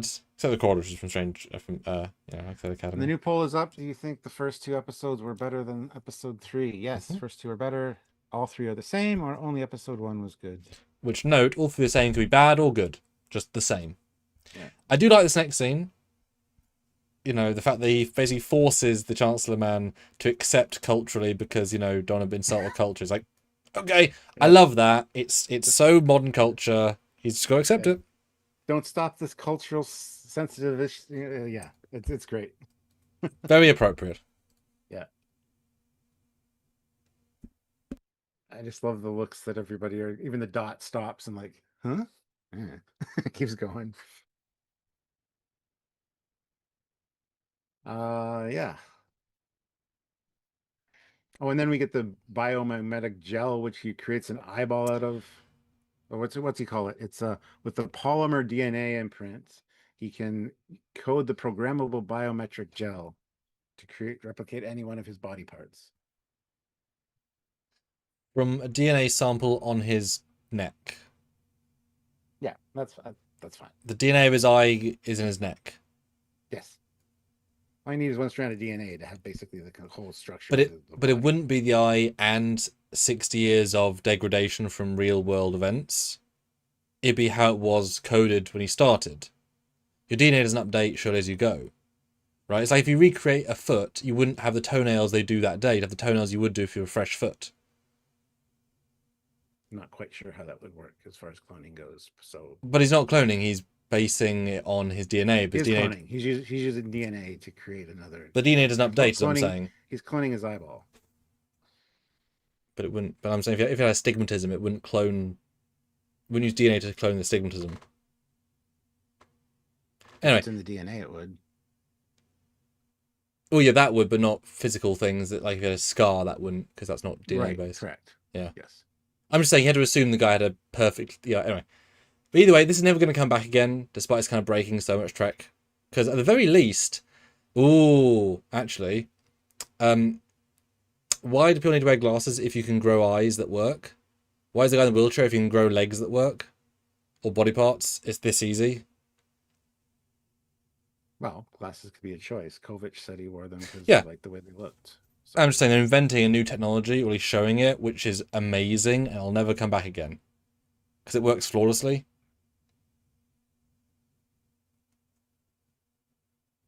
It shouldn't work. It shouldn't work. And then Sam holograms in. She's not beaming, because the effect's different. So can she be invisible until she's not? But she's holding physical objects. So is she holographically extending a field of invisibility around them? Or can she also beam in a different way? So I thought it was like, this is a hell of a power that you can do. You can materialize around things. It's like, okay.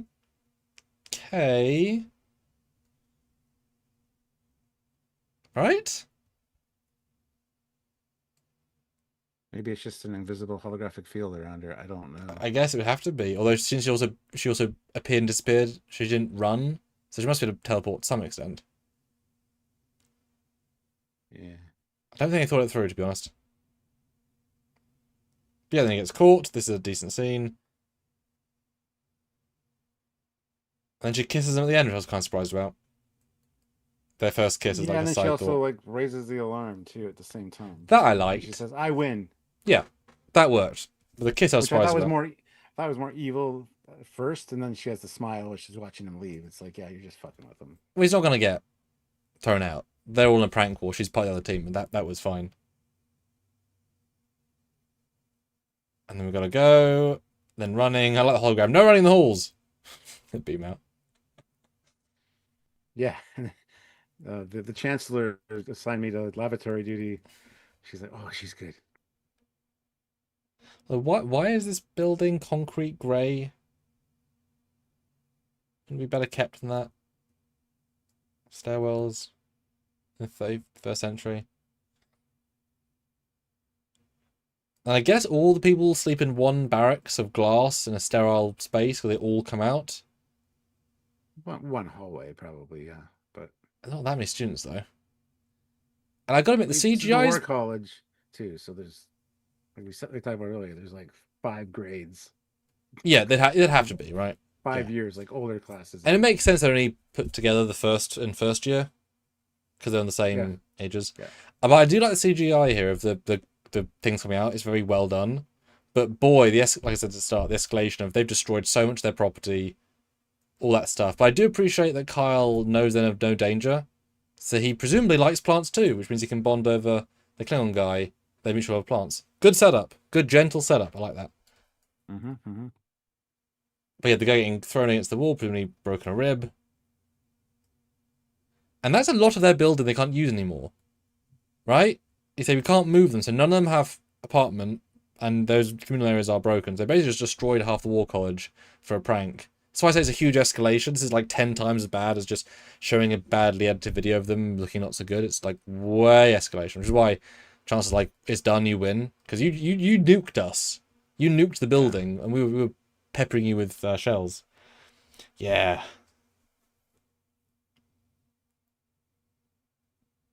Yeah, and then Romulan chick wants to start something, and Chancellor of the War College is like, nope, you will not. You will fall in.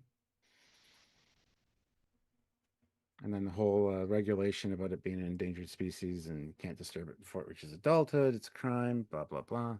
Is that Vulcan ripped? Yeah, that Vulcan's got a mild Yeah. pack. Sussy Guru 2000, €5. Maybe Kyle is into the tentacle aspect of the plants. Oh my goodness. Oh my. But I did like how Holly Hunter handled the bullshit. It's like, you bullshit me, I'm gonna go twice as hard. You take it, and you concede. And then the oversight committee has arrived, and she's like, "Oh, they'll be inspecting dorm rooms too.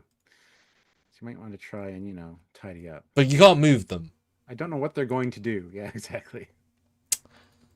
So she's basically just accepted they're getting a terrible review. Well, yeah, and I love at this point he says, "I yield." Like, not we yield, I yield. The victory is yours. It's the end of the prank war officially. Usually it escalates, right? And it just gets worse and worse and worse as you go. That's why I don't like prank wars. I think they're kind of silly. Yeah, because when as the any conflict, someone has to give in, but then you still feel like you got wronged for one more. Yeah. I don't do pranks either. And then she's fucking chewing gum, which is the most unattractive thing I've ever seen in my life. Well, besides that Romulan, I can't. Yeah, it's again another modernism. The head of Lions is not good. Anyway. I would just where's the Star Trek isms here? Although, hold on, have people in the background, are those women in gym gear or in underwear as well? There's a guy in a bathrobe. I guess people from their dorms were also rushed out. Yeah, probably. So they're from the ship, or they also living on the ground? I have no idea. I guess they can just beam, but they don't want to beam. They don't know either. Let's be honest, they don't have any clue. And why are they wearing undershirts that are not the same color? Given the okay, the maybe in this the Bade said guy's undeclared as well because they're both wearing grey under and they've got the 3 colors on their arms. Okay, give them credit for that. I like that. Good bond of being undeclared. And then Holly Hunter once again doesn't like chairs. But you can tell they've bonded so quickly. I mean, she lucked out that they can get on. Yeah. I removed you from your family. I quit my job in 15 years, but now we're great friends. And by week 4, it's great, good time. It's like, okay, fair enough, whatever, it's all good. I do like the line, "Why is everything a lesson?" Because it's a school, Caleb. Which I thought when I saw the trailer and that was in that, I thought it was incredibly cheesy. But I really like, now that we like both characters, I think that's kind of a fun line. Yeah,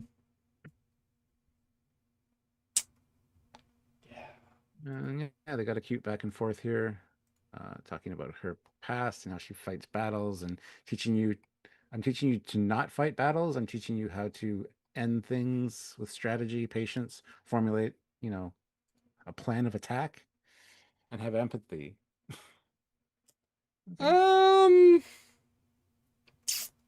Okay. Sure he did. And she was the prank queen in her younger days. That would have been a great flashback. Don't know how to have done that. Would have been a whole thing to do, but that would have been nice to see a flashback of that.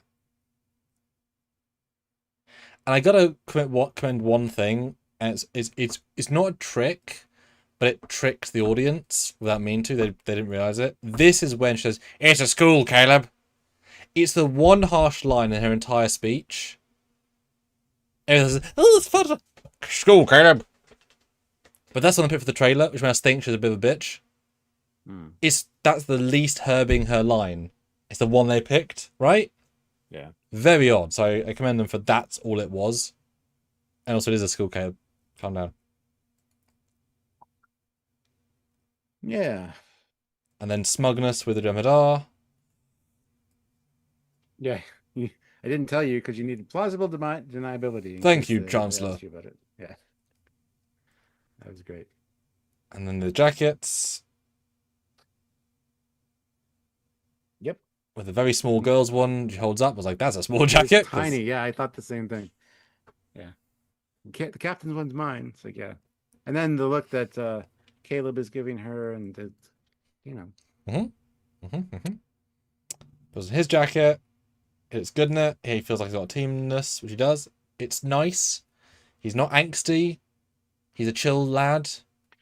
That goes back to what the conversation he had with the Beta Z chick just this last when he was in Megatu's suit. She's like, you actually feel like you're part of a team here. I can sense it. Like Building. showing that he's not the loner, that he's not the Yeah. No, it's a nice end. I just wish they cut out 25 minutes, had better action direction, and had a B plot of any kind, because there isn't any. It's all one A plot. And I think we end with a gentle whimper. pretty much. Yeah. But again, not bad. Not awesome. Not awesome. Worst of the three. By substantial margin. Yeah. Let's go to the poll here real Yes. quick, close that out, and then we will put, okay, super chat in with your scores right now at a 10 for this episode. I will read all those after we give our final closeouts. If you want to put it in the regular chat, Sam will read those out. But as for the poll with 36 votes, do you think the first two episodes were better than episode 3? The winner is yes, first two are better with 61%, substantial margin. Second place is all three are the same with 28%. Okay. For better or for worse. So yeah. Yeah, this is the big time, guys. End us on a big bang note. Also, anything to help us out at the start of this year would be super wonderful. So any fives or PayPal if you want to. Like seriously, if you've got a review of this episode we can read, put it in the PayPal. Very happy to read it. Like even $1, we'll read that. Any PayPal helps. We'd love to hear your thoughts. Do you agree with us? Do you not agree with us? We want to hear, because we're probably not going to kind of cover this again in detail. So let us know. Yeah. And Classic For Real gives it a haven't had time to watch out of 10. Perfect. Fair. All right. So Stuart, what do you think of this episode? I was about to do a poll. What do you think of this episode? And do you think it's better or worse in our 2-hour, pretty in-depth review, which we thought was going to be under, and we always find stuff to talk about? Woohoo! Well, I've seen it like 3 times now, and yeah, it's substantially more boring each time. Because you know what's coming, and you know there's nothing good coming. It's just kind of a slog. You appreciate the little moments, like some of the mascot things or the Jet Reno interactions, or those kind of things kind of stand out, and you look forward to those a little more on rewatches. But overall, yeah, it's not great. This is what, as I've said a few times, this is what I expected this whole series to be like going into it with episode 1. I'm glad that's not the case, but we still have 7 more episodes to go, so we'll see if it devolves into something like that or not, or something like this again. I hope not. Hope this is the worst of it. And if it is, the bar's not that low. Well, exactly. Yeah.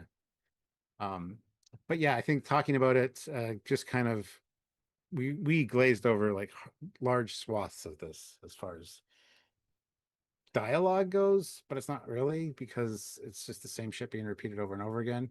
I personally think this should be 15 minutes shorter than it was. I think that would have been perfectly appropriate, but it seems like they were stretching to get to that hour mark for some reason. Well, I think they were letting the scenes breathe as much as they wanted to. Yeah. Turns out there was enough story for that. Yeah. So,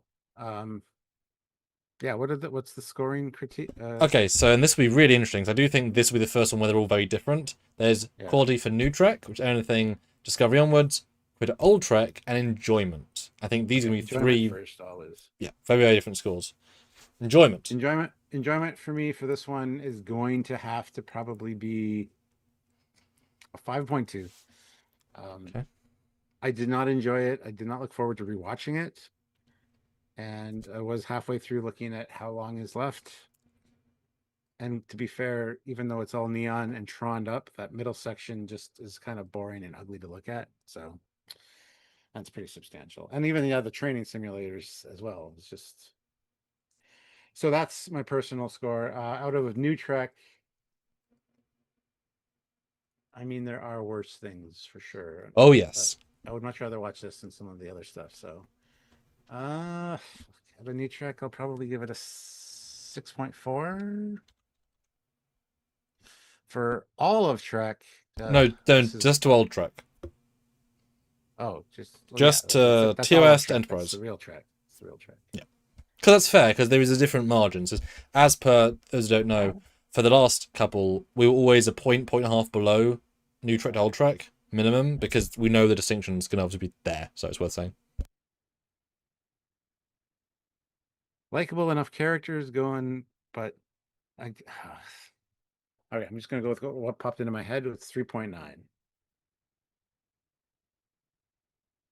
That's what I'm saying. They are three radically different metrics, and I think that makes sense for this. Yeah. Yeah. So Sam, Hello. how about you? How did it feel on not rewatching it and then It's talking great. to me about it for 2 hours? I was making dinner, I was making pasta. I insist that you watch it one more time though, just to make sure your thoughts are straight about it. Not that you've ever had a straight thought, but you like Kyle. Come on. Anyway, let us know your thoughts. I got well with Sam Kirk though. I interviewed him. Oh, well. Yeah, like I said, this is a misstep. They could have easily gone Trek with it. Instead, they went teen with it. And it doesn't take much to make it Trek grounded. All they had to do was, for example, rather than drones, they be any alien from Trek. Anything would have made it more fun. As holograms, start on holodeck, they become holograms. The skull people that were fun. Oh, that'd have been great. Yeah. Yeah. Anything like that, right? Even, I will say this, even for lols, if the fighting thing had been like they still had the Discovery Bridge up, right at the start of the season, and then Jet's like, I'll have them train on my old bridge because they won't know all the angles, and they're fighting the Discovery sets like the last day they exist. That could have been practical, but always strange. Hey, doing the Stranger World sets, God, that'd have been cool. Computer, create the sets of a Twain to the Connie. That would be your laser tag arena, and they're just fighting through the Stranger World sets. That'd have made it much better, wouldn't it? Instantly. Dumb, but imagine like laser tagging through sickbay, jumping all the sets. That'd have been much better. Easy change. Or just the old Starfleet courtyard. You see San Francisco Bridge in the background. You see like Oh no. movie era shuttle in the foreground. the Federation flag. Or literally go. Oh, can you imagine one scene at the actual academy from Los Angeles? Yeah, the Japanese garden. That would have been. Anyway, so yeah, there was no highlights really, which is sad. Yeah, there weren't many. There's a few plot things, but they're classic this era of writing. They make say mistakes, so I'm not surprised by it. It's not the shell shock. There's not very much canon breaking, which I'm very against, obviously, and we do learn a bit about all the characters, so I appreciate that. But yes, nothing good except the Mugatu. So my scoring will only my ceiling is a 5 because it's at best it's average, and like anything higher it's not fair because it isn't that good. I think I said in another review. I'll never gonna watch this again. There's nothing. There's maybe a second half of a review, but like there's nothing in it to enjoy, so I'll never watch it again. So enjoyment 3.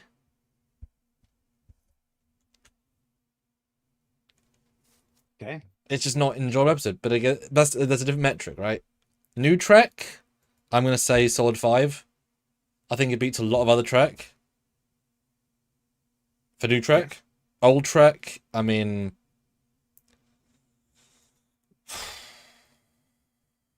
I would rather watch most of TNG Season 1. And that's the problem. It's the first example to me of boring is worse than bad. Because normally bad also has some really cool things. I guess 2.5 to Old Trek. I mean, it's bottom of the barrel because I would not choose to watch it again. I mean, Code of Honor is far more interesting.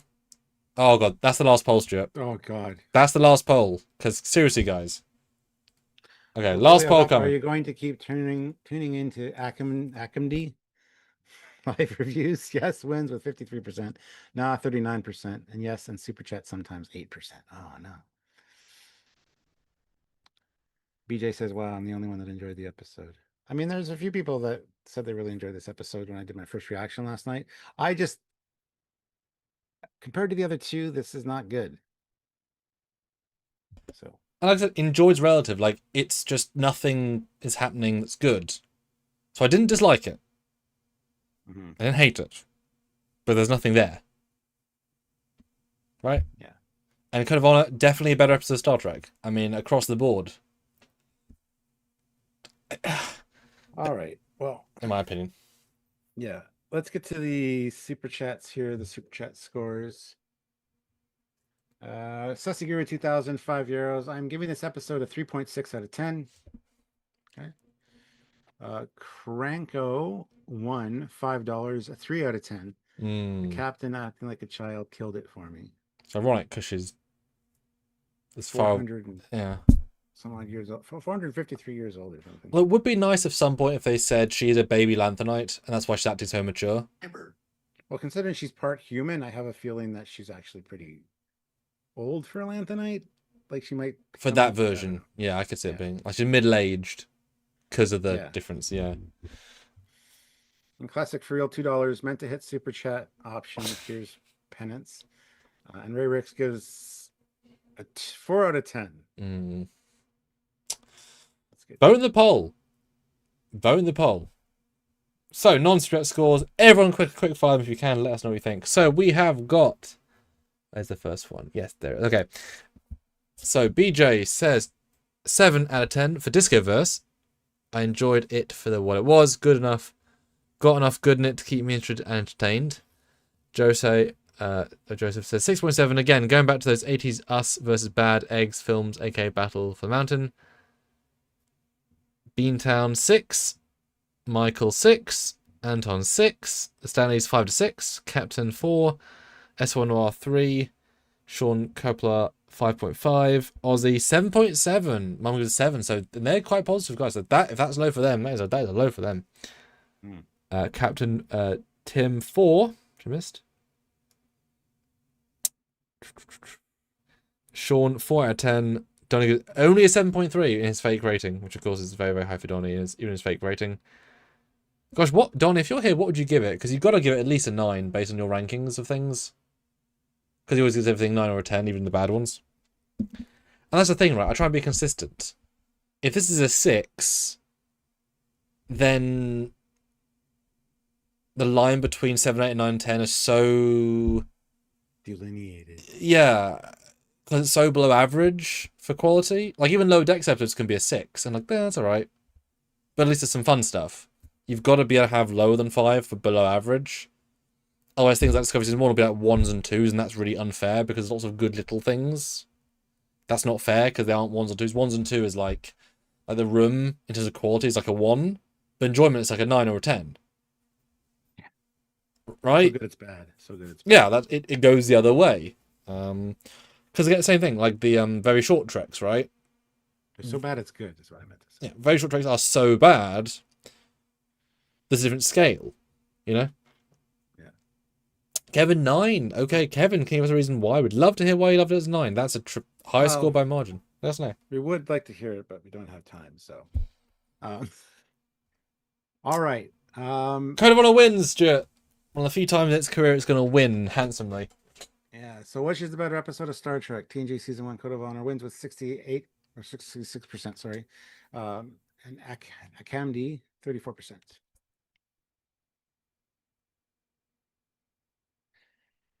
So yeah, there you go. And thank you also, once again, if you're still here, to John for the PayPal. Super helpful, beyond belief. Very, very thank you. Feel free to be here every week. But thank you, that's absolutely incredible. And all super chats, you guys really owned it. We're gonna have some Drunkyards coming up on upcoming weekends in February, so stay tuned for those. One that'll be really fun, one that'll be special. So be tuned in for that. And this weekend, Stuart, I will tell them how long it was because we did a 56-minute recording. It's a 50-minute episode with that little prattle and this little edits. It's a really dense two-parter. Really dense. Episode. Yeah. Saturday and Sunday. Yeah. Be tuned in for that. Make sure you're subscribed and notified and all that jazz. And Kevin says because it's fun, he got a 9. Cool. That's part of why we gave the first 2 high scores, because they're fun. That was part of it for us. All right, guys. Thank you so much for joining us. Thank you so much. Appreciate you. We will see you next week, as always. And until then, he is Commander Cockings. He's got a